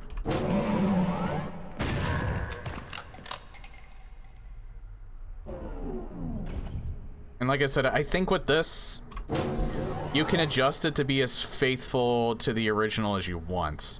Like, even right down to the lighting. But I kind of like some of the changes that it makes.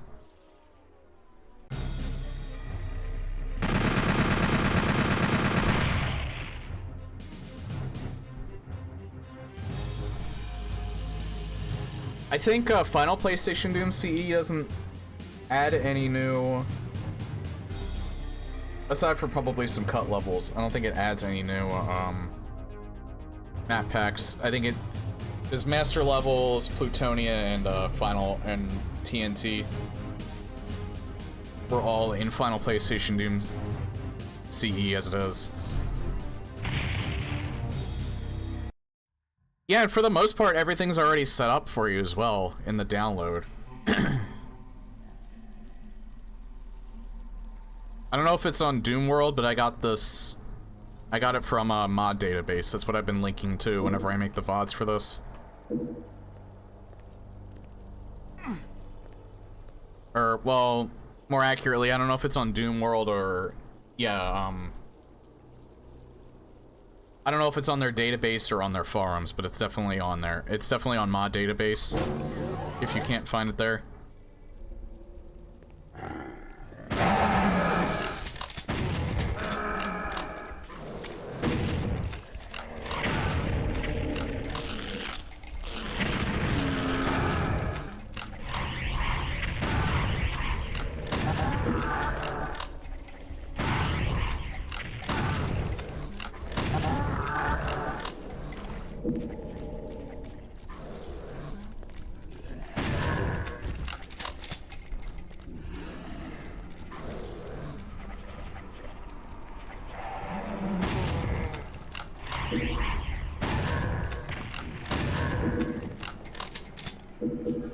And pretty much the thing that I've wanted for years.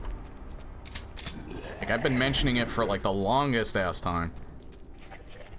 This is pretty much delivering on. I don't really think I can say, like, this is even 90% what I want. I think this is pretty much 100% of what I wanted.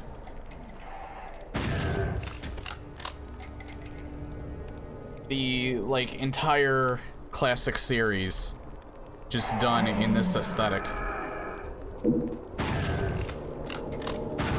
Probably the difference that I would make is just like the vanilla.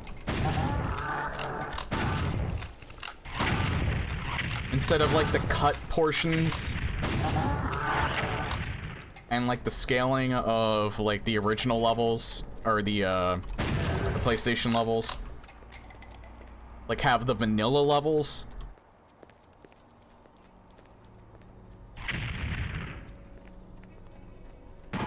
Just have that option. Like, if you want to switch to, like, the normal PC levels if you want. That might make the file size way too big, though. I don't know. But having that as an option is probably the only thing that I think I would want out of something like this. Yeah, I know it's not something for a lot of people. Me personally, I've always been kind of like a horror. I've always loved the horror aesthetic a little bit more. Especially since I was such a fan of Doom 64.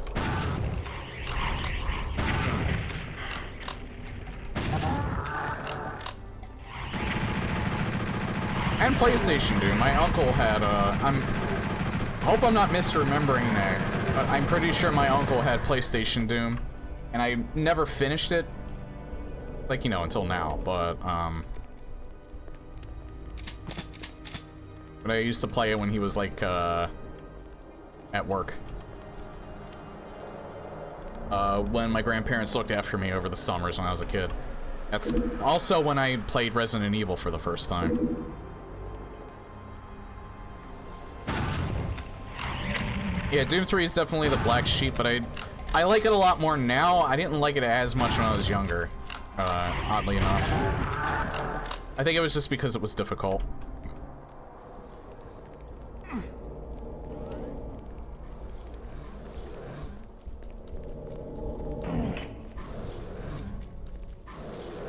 I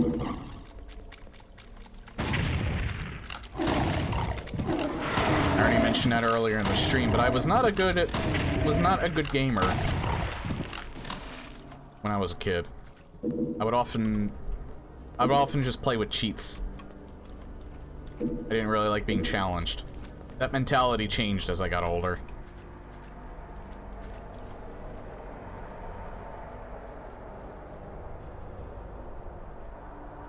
Well, the BFG edition makes it way easier, but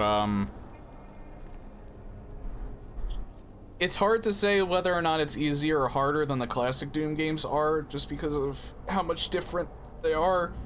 I would say, original Doom 2 is borderline survival horror.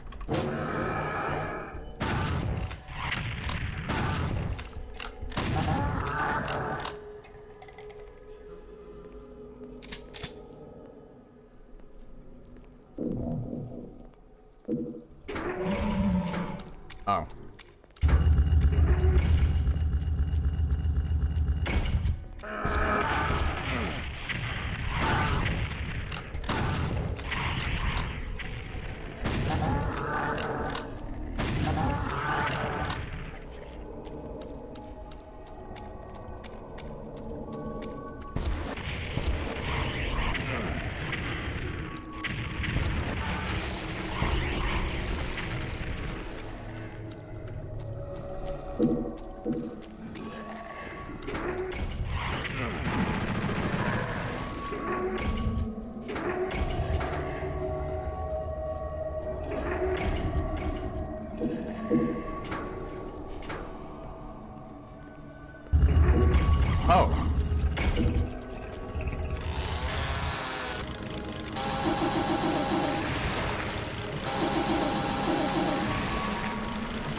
Yeah, I mentioned that earlier, too.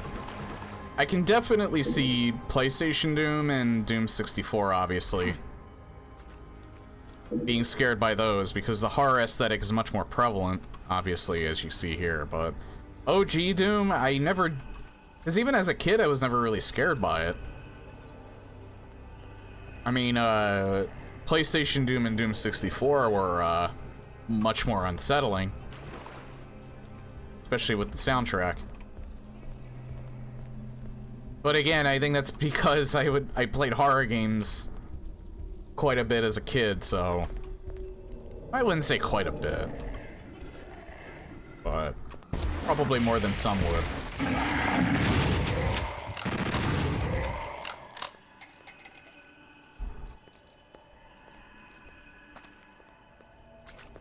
Oh wait, yeah, I gotta go back. Also, I'm opening a, yeah, I keep opening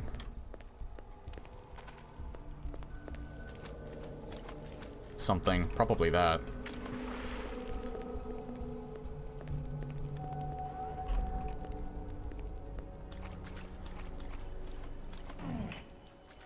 What am I opening? Probably something in here. Yeah.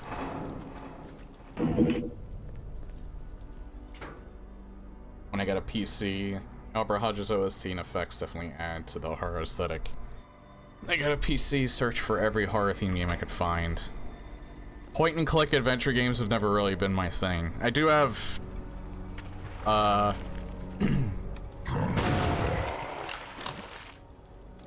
Have No Mouth and I Must Scream. That's like one of the, classic horror PC point-and-click adventure games. Main reason why I never could get into them was a lot of the time you could just, like, soft lock yourself, or you could very easily get the bad ending on a first playthrough, but might give him a shot one of these days.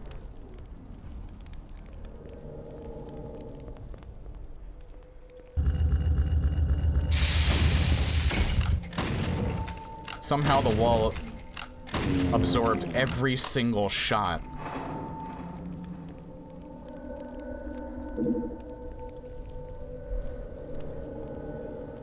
Dreamcatcher, Adventure Company stuff, say we're more forgiving.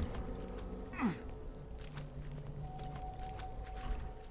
don't think I've ever really heard of those. But again, when I was younger, I was more so a console gamer, not a PC gamer, so that's another reason why I missed out on that era.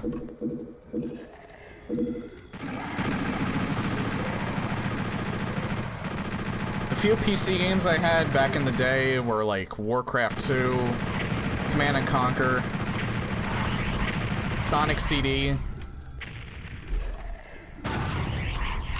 that was just because I had a Genesis. Kind of blew me away that I could play Sonic on something other than the Sega Genesis.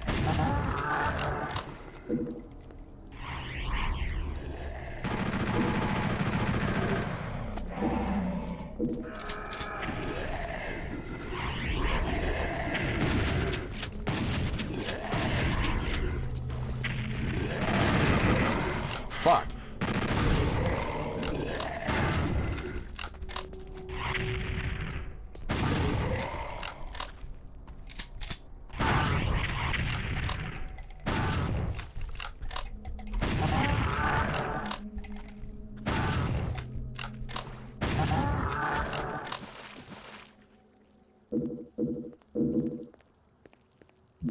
Again, I don't think I'm gonna need that for a reserve.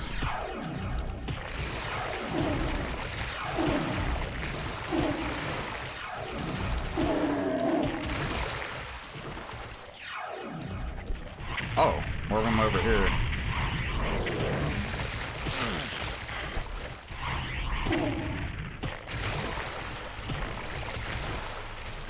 Yeah, I actually streamed that a little while ago. Another one of those, he had another one of those games. First time I played it, I cheated. Second time, though, I actually thought that would kick my ass harder than it did. It didn't really get hard until, I would say, near the end of the game. When, admittedly, it kind of felt like they rushed it a bit.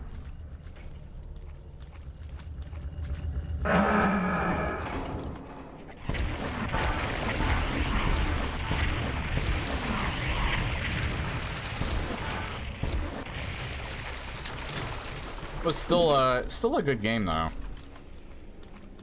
My favorite part is still near the very beginning of the game with the monastery. And you getting the scythe.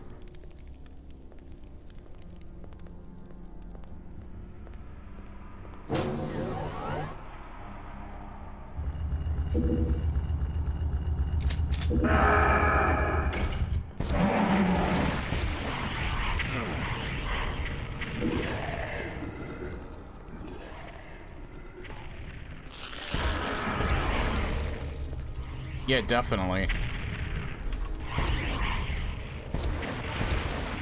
It looked so nice at the time, too.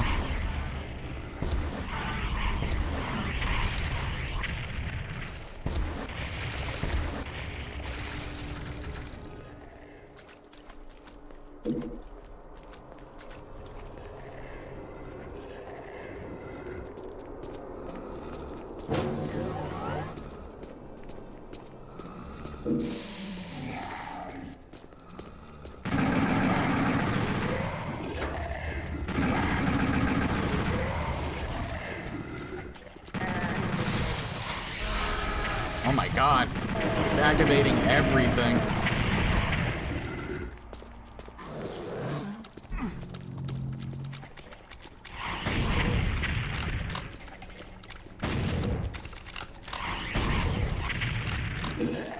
Like afraid of one of them like just coming up from behind.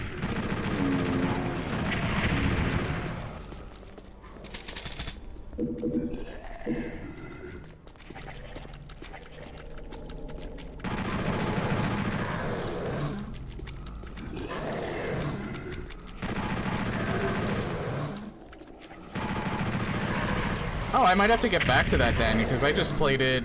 I just played the standard GOG release. That won't be this year for Halloween, though. I'll probably save that for next year. There's already quite a bit that I want to do for, October.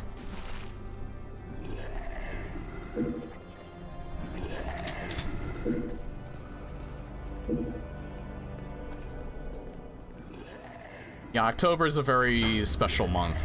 I dedicate it entirely to horror games.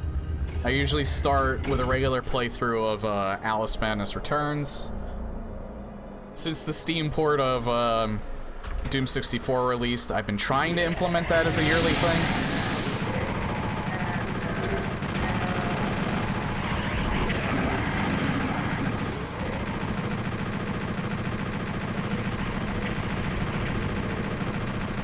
This year, since Doom 64 CE was also made by the same guys that made this,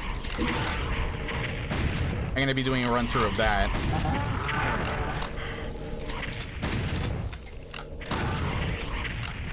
And then a bunch of horror demos from Haunted PS1 demo disc, probably Dread X Collection, depends on how much time I have for them.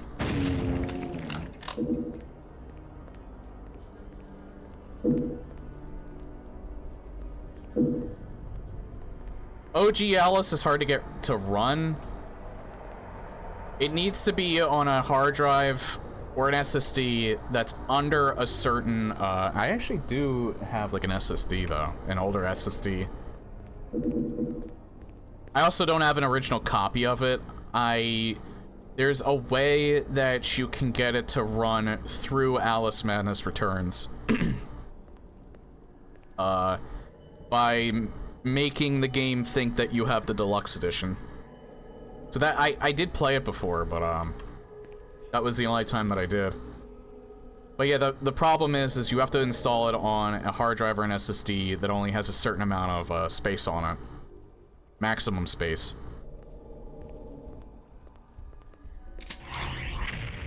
Because otherwise you can't save it, it'll think your hard drive is full.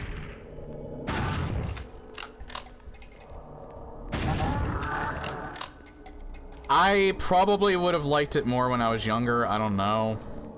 I thought it was alright, but it didn't age well.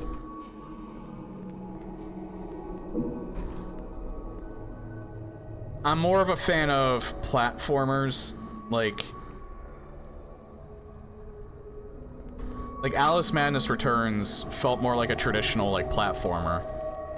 So I think that's why I tend to prefer that one over the original.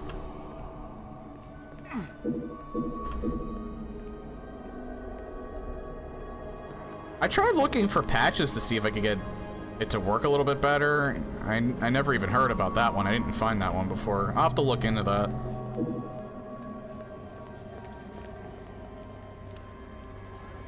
It is a shame, though. American McGee was trying to get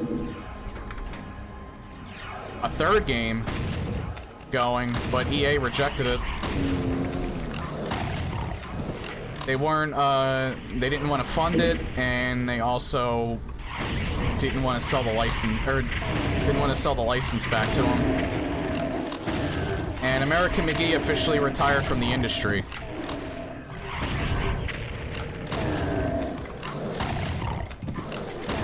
It's a little odd that they weren't interested. Because they've been doing like a few. They've been having some success with single-player games lately, and then they had the Dead Space remaster that did really well. The only thing that sucked was the PC version of Jedi Survivor.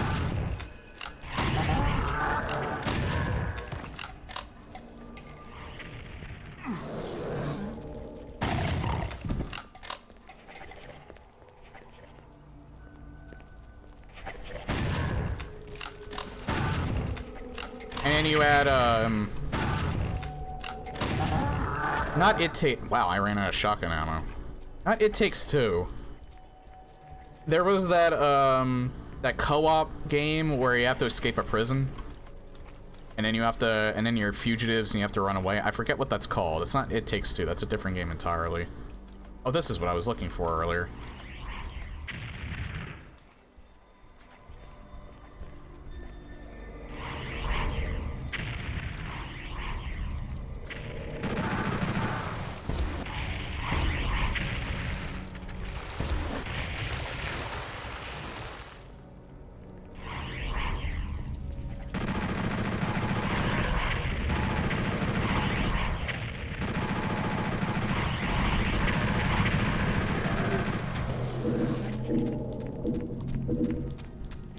A Way Out, yeah. That's what it was called. I never played it, but I watched streams of it. It looked like it was fun.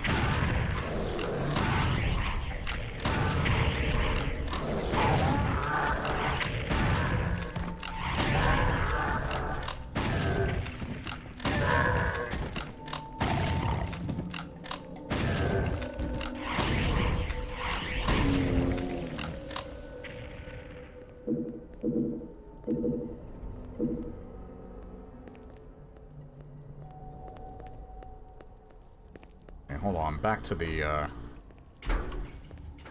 back to this. Okay, so what haven't I gotten yet?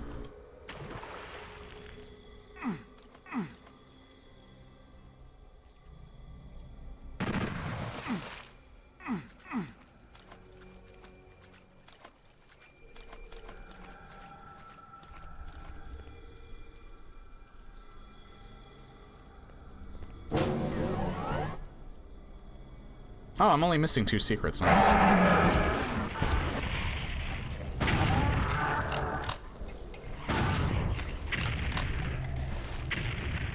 If you install it to program files or x86, it apparently gets fixed. Yeah, I didn't know that. I don't remember what the hell I installed it to then. Because I thought it just automatically installed to those.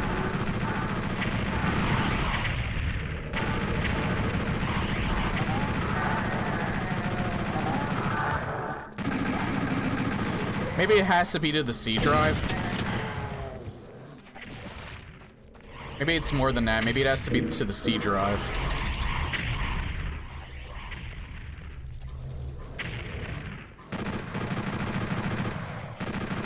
But yeah, that's what I heard when I originally streamed it. That's what I heard was the problem, was that... Well, no, thinking about it, I think I figured it out on my own. I don't think I looked up a solution.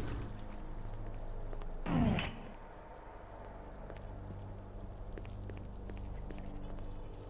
was just like, well, maybe it doesn't like my hard drive. Maybe I should install it to this. And then I did that and it worked.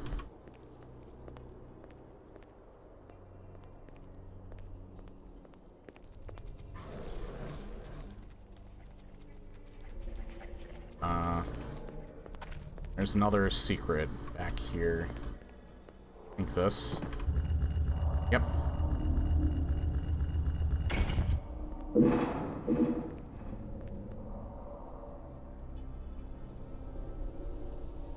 And there's an area down here I didn't explore fully. Yeah, out there.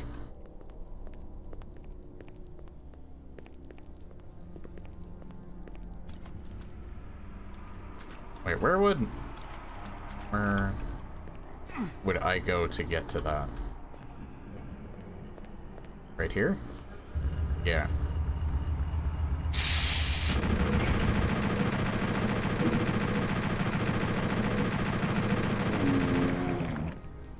Allow for 4K resolution, widescreen, lots of fixes. Probably...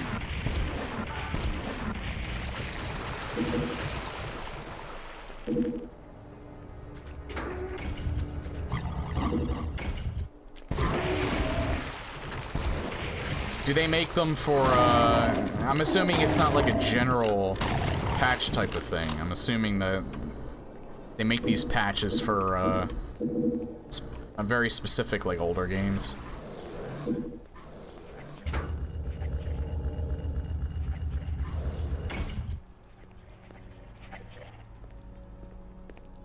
Yeah, so it doesn't cover them all. Well, it probably covers a lot of them, though.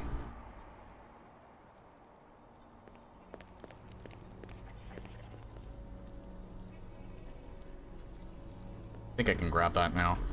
Oh, yeah, I have to...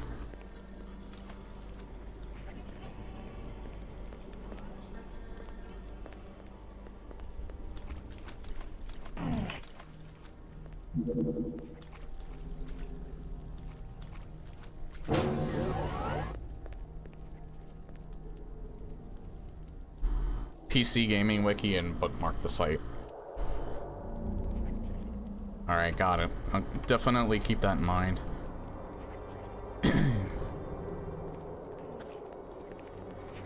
Might be a very good asset for someone that likes to stream older games.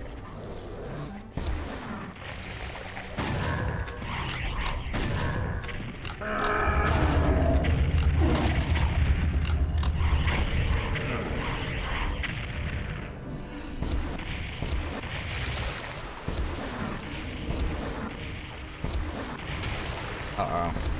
Oh no, wait, that's a paint elemental.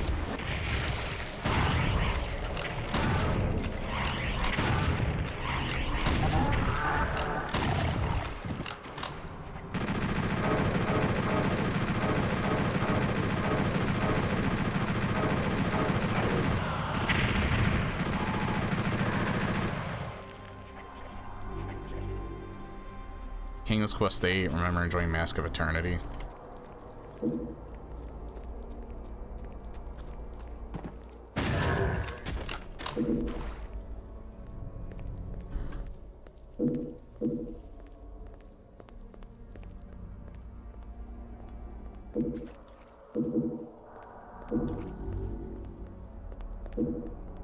Would be neat to see, like... Would be neat to see people that are, like... younger, like in their, early 20s, late teens, like, play classic games like that. Or stream them.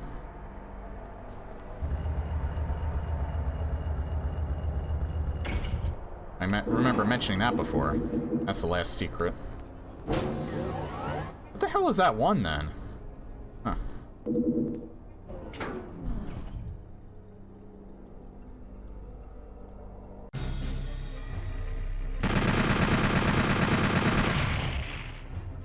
I don't know, there actually was, I would say around mid-2010s, there was that time period where, maybe early 2010s, where, a lot of people were getting into older music. And I actually think there was, like, a renewed interest in a lot of, like, retro games as well. Hell, that's kind of the reason why the boomer shooter genre started becoming so big, was because Doom 2016 kind of, even though it's not a boomer shooter, Doom 2016 did kind of, bring that whole era back. I still wouldn't necessarily say that era is mainstream again, but... you're definitely seeing it get more attention. Holy crap, this is very red.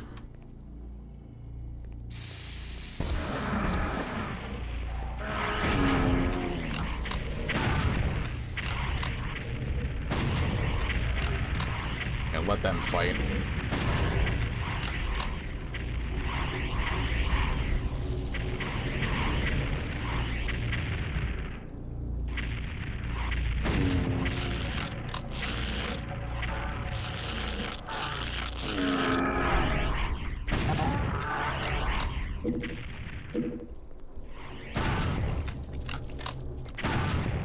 Kinda, yeah.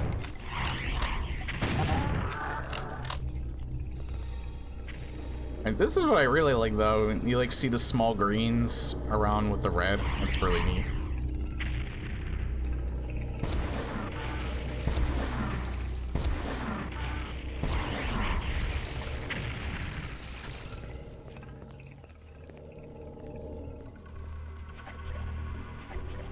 Alright, this is the level. I feel like they did change this. I feel like this area in particular, this was a lot higher. Yeah, they did change. Man, they did a lot of work on these.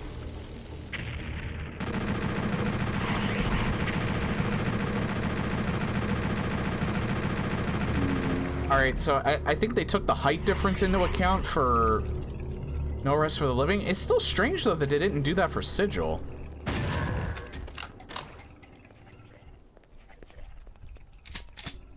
I could be wrong, though. I haven't played No Rest for the Living for a while. I swear that this was... higher off the ground. Like, the staircase went higher. But I don't know, maybe I'm just, not remembering it correctly, and that's the height it always was. Oh yeah, I did find that. That was in... the last session that I did.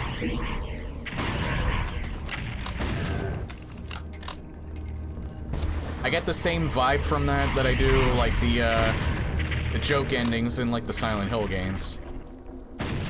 You're dealing with all this, like, dark, depressing shit.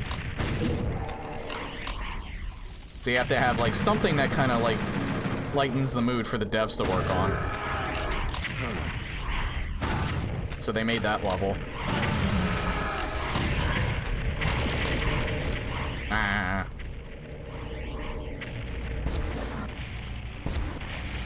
Yeah, the Doge ending.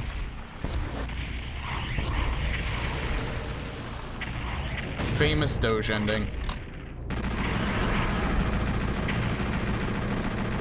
And then the UFO endings up to and including the 4th game. Downpour had a birthday ending, that was the joke ending. And Homecoming didn't have a joke ending as far as I'm aware. Yeah, I'm a bit of a Silent Hill fan. I've only played up to Homecoming, though. I never played Downpour. I didn't play Shattered Memories.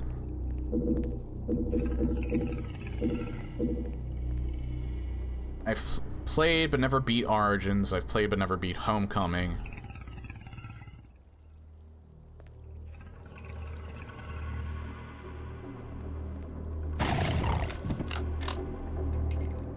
The GOG version of the 4th game I heard, though, was a good port.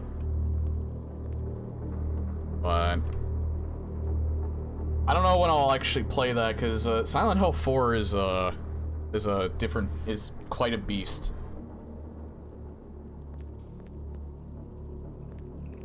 And that it's very easy to get the worst ending in that game. It's very hard to get the better endings. It basically depends on how much damage Eileen takes. And she moves like a snail. It's unfortunately one of the worst escort missions in a video game.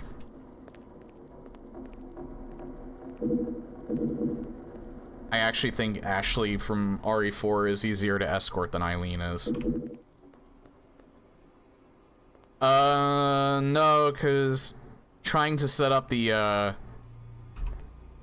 abandonware versions of, like, Silent Hill 2 and 3 are a giant pain in the ass from what I heard. And that's the only way that I'd be able to play those. Because you have to set up an ISO reader, and I've done that before, like a long time ago. It is one of the most excruciatingly annoying things I think I've ever done with a PC.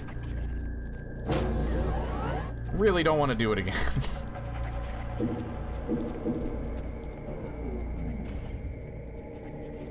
I think Daemon Tools might have been what I used. I don't know, I don't remember. Yeah, I don't have the I have the physical copies of them on PS2.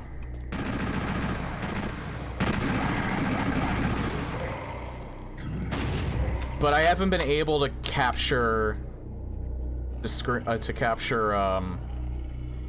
my PS3 through my capture card anymore.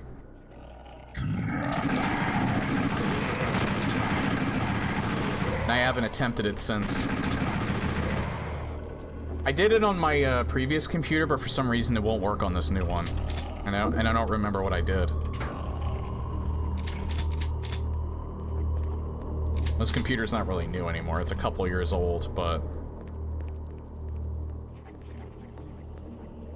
it's still pretty nice.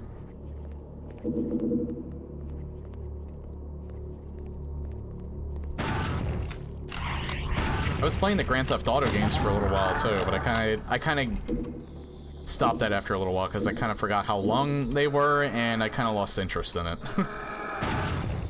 Getting to the rest. But yeah, I have my I still have all of my old copies of all the Grand Theft Auto games that I have as well. And I bought working copies of, in good condition too, of Liberty City and Vice City Stories. Played Liberty City Stories, but I still haven't played Vice City Stories yet. Yeah, I'm a bit of a GTA nerd as well.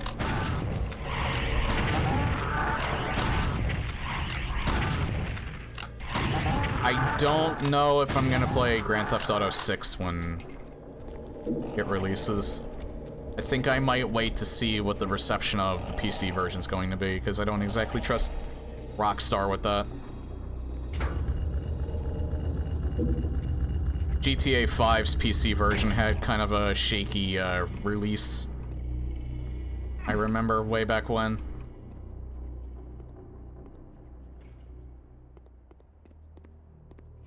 Yeah, Vice City is still my favorite.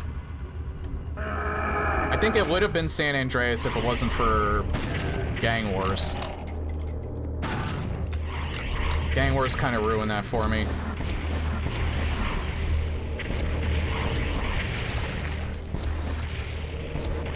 I was not a fan of that extra thing that they added.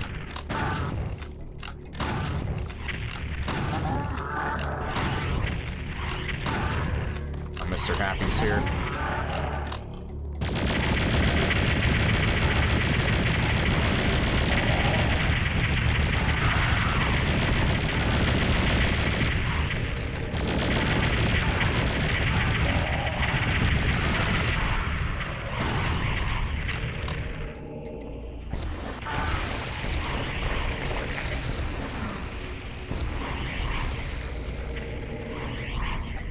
I did a whole playthrough of it in first, well, 99% of it I did in first-person mode.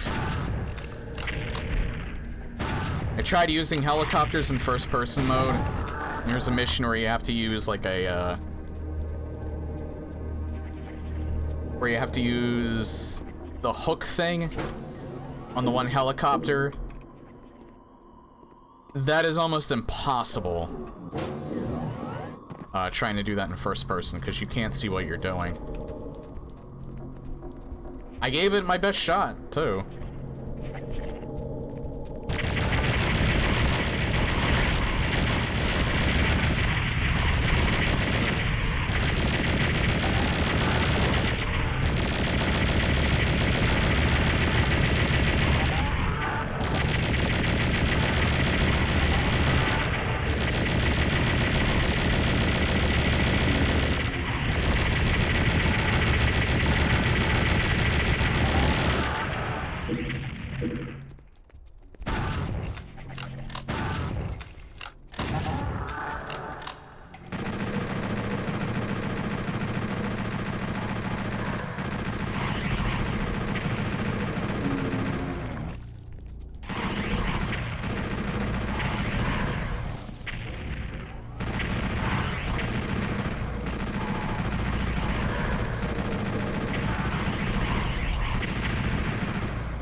Yeah, fun fact, Grand Theft Auto 5 was the only time I ever actually attempted a speedrun.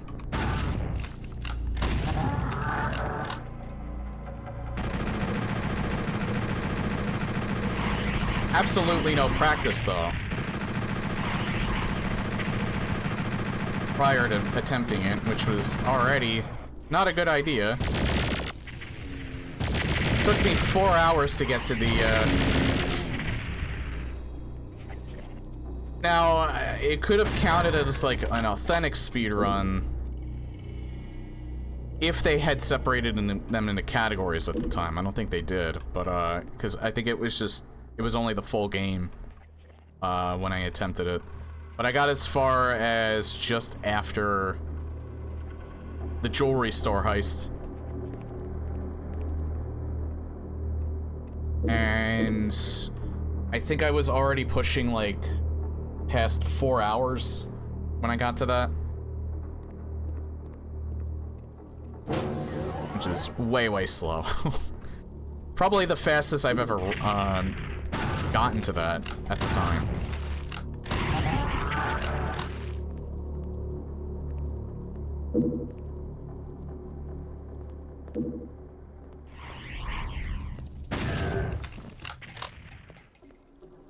But I stopped, I think, like sometime after.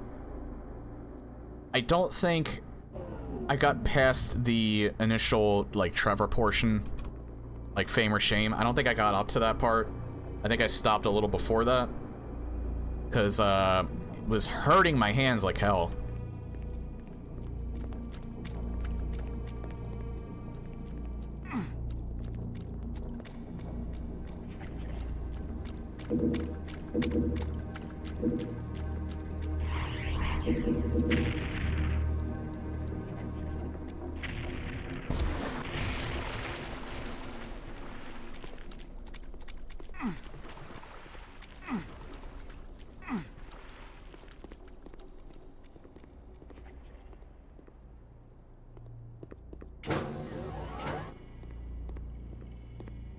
Oh.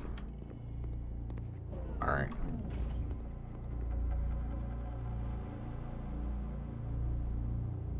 I have not found a single secret, and I really want to get that BFG. That may or may not be the only time you can actually get it in No Rest for the Living.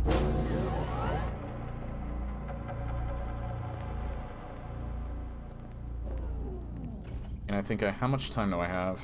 I have about a half hour before I need to stop. Called me. Oh, right, it was that potential spam number.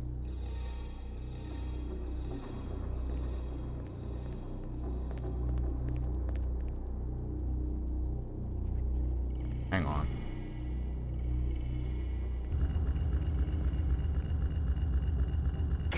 That's why I always look at the map frequently.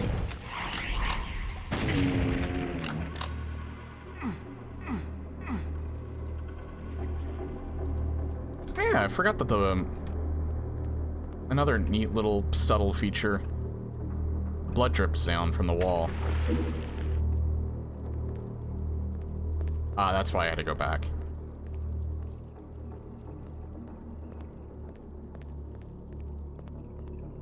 Yeah, I didn't go through here yet.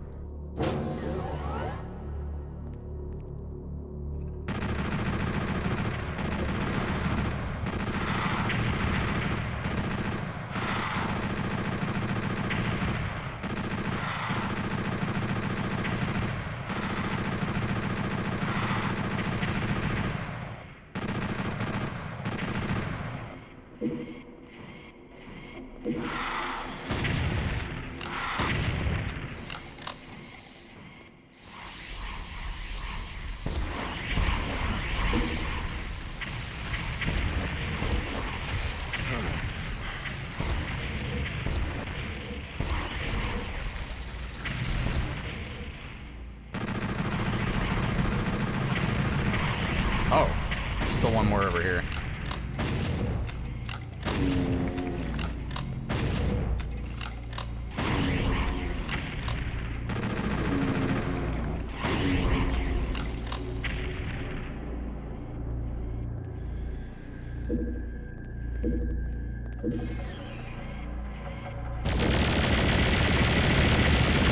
Yeah, these guys...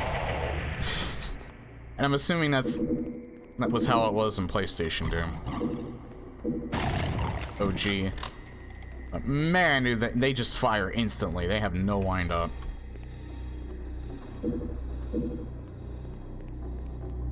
Same goes for the Mastermind. They are actually probably the scariest enemies because of that.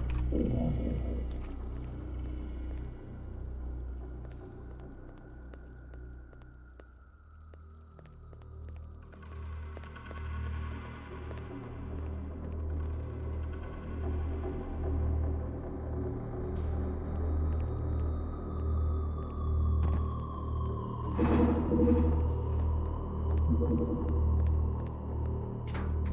I'm gonna make this count. Oh, hey. Talk about making it count. Oh, God.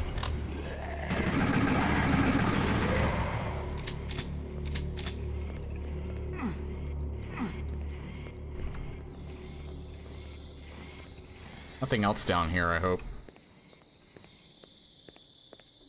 Nope.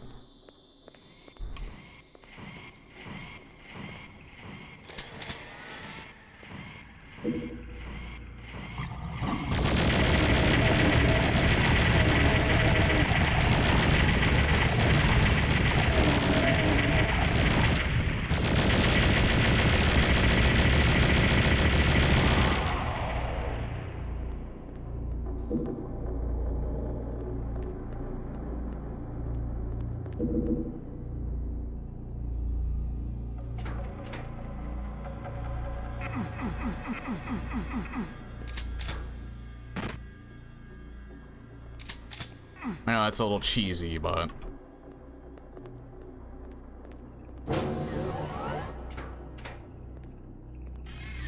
had to make sure there was no secrets there.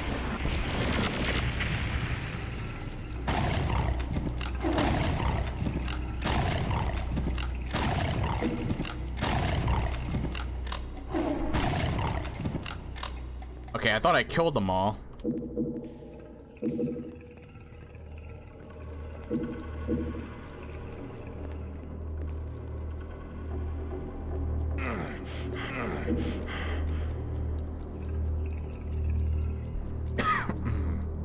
Oh.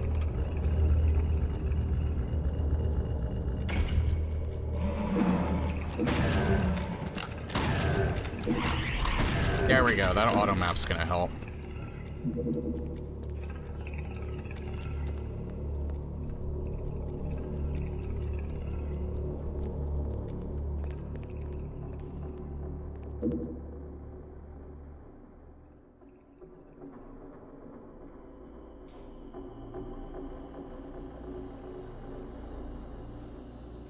Doesn't look like I'm missing anything down here. Oh, hi.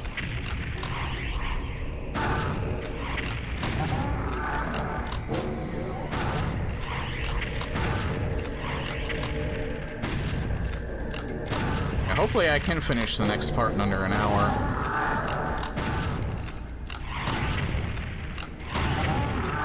I'm not sure if I'm going to be able to finish this level.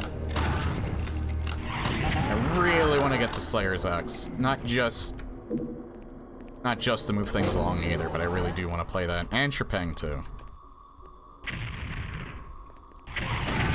And then Turbo Overkill. Just way too many games coming out.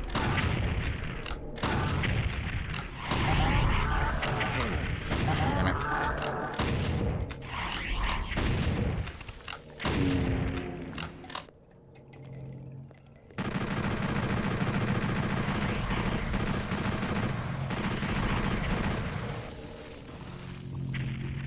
Damn it, he's shy.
Have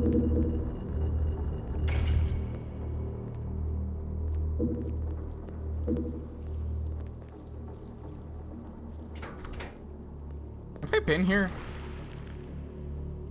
There's something like right here. Guess I have been here.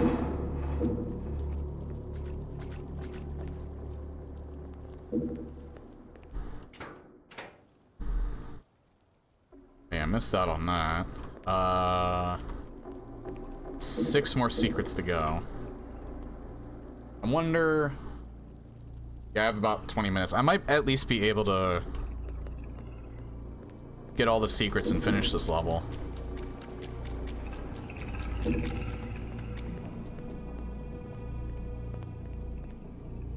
That's what I really want. I think I only have 2 more to get that opens this up. Or no, wait, no. That's right, it opens each separate one. I remember that.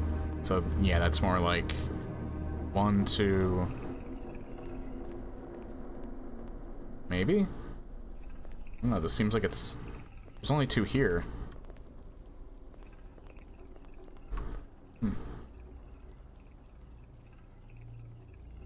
Alright, hang on. How do I get to this back here? From here? Yep.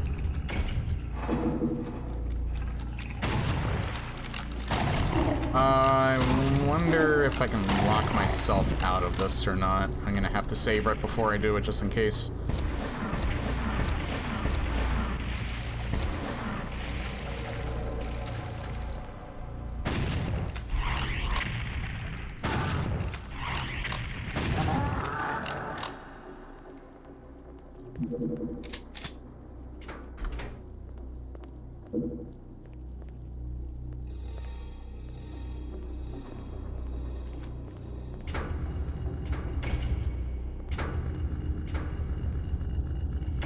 Oh, I think I see now.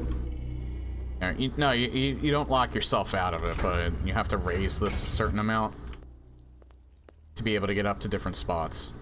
And I think this also does something. Yeah.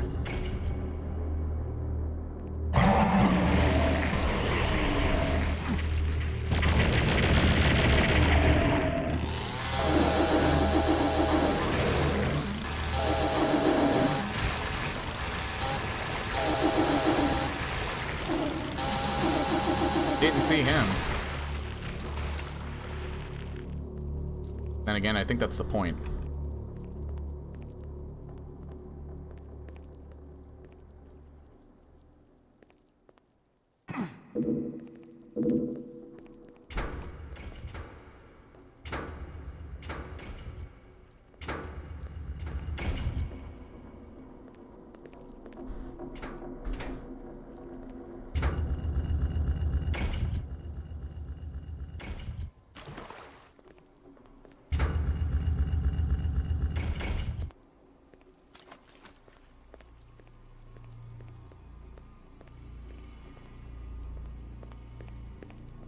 I think I did it.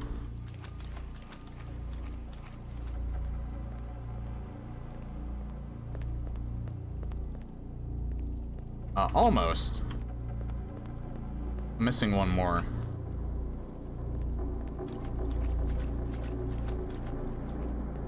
I don't have to open all of them, I just have to open enough of them.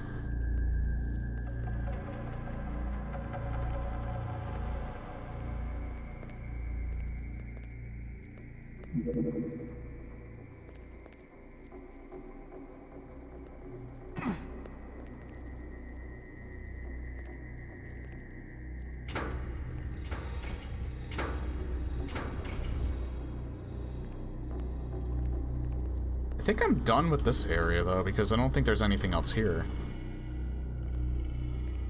Yeah, like, no more switches or anything, so... I think there's probably a few more... There's a few more spots that I haven't gotten yet, or haven't explored yet.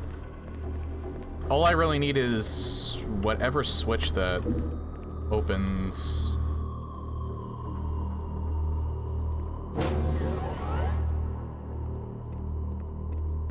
that opens up my access to the BFG.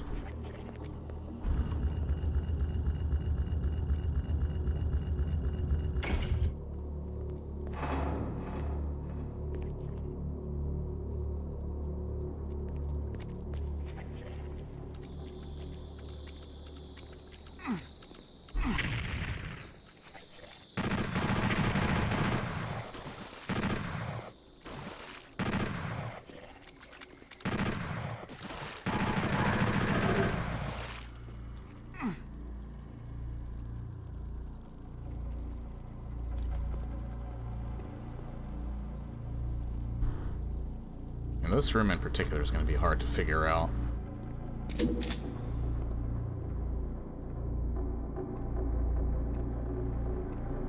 Oh, hold on. You have to hit this switch behind it? Unless that just opens it up again. No, it doesn't.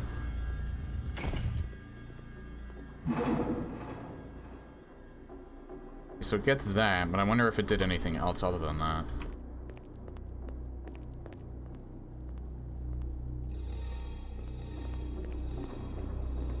Didn't open this up.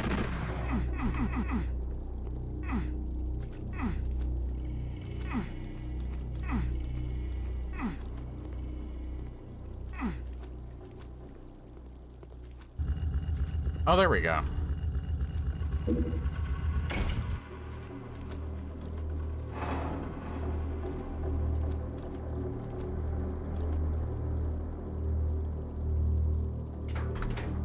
And now I wonder... I think I can. What if it's just straight? I don't think it's fast enough if it's just straight.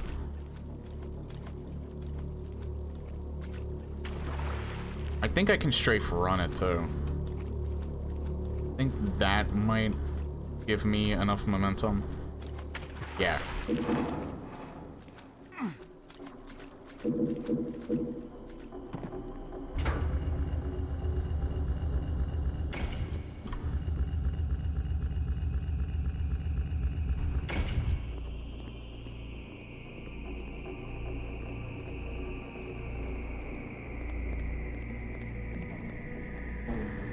Let's see if I have access now.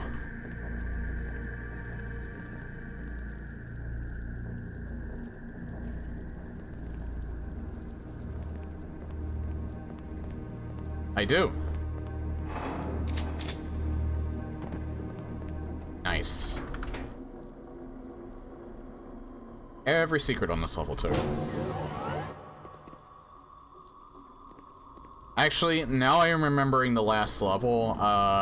Probably a very good idea that we ended up getting that, and I think it's the only spot where you can, but I could be wrong about that.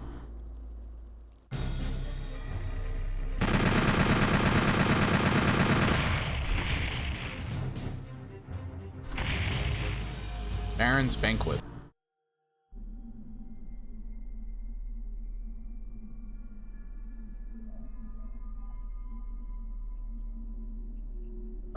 You know what? 7, 8... 7 and 8. Those are the only two that we have left. Yeah,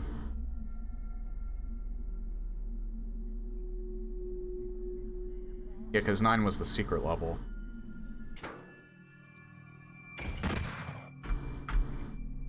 Yeah, but, this is probably a good point for me to stop. I would probably go a little bit longer, but I only have like 10 minutes left. Fine. It would be a good idea to just start on this level fresh.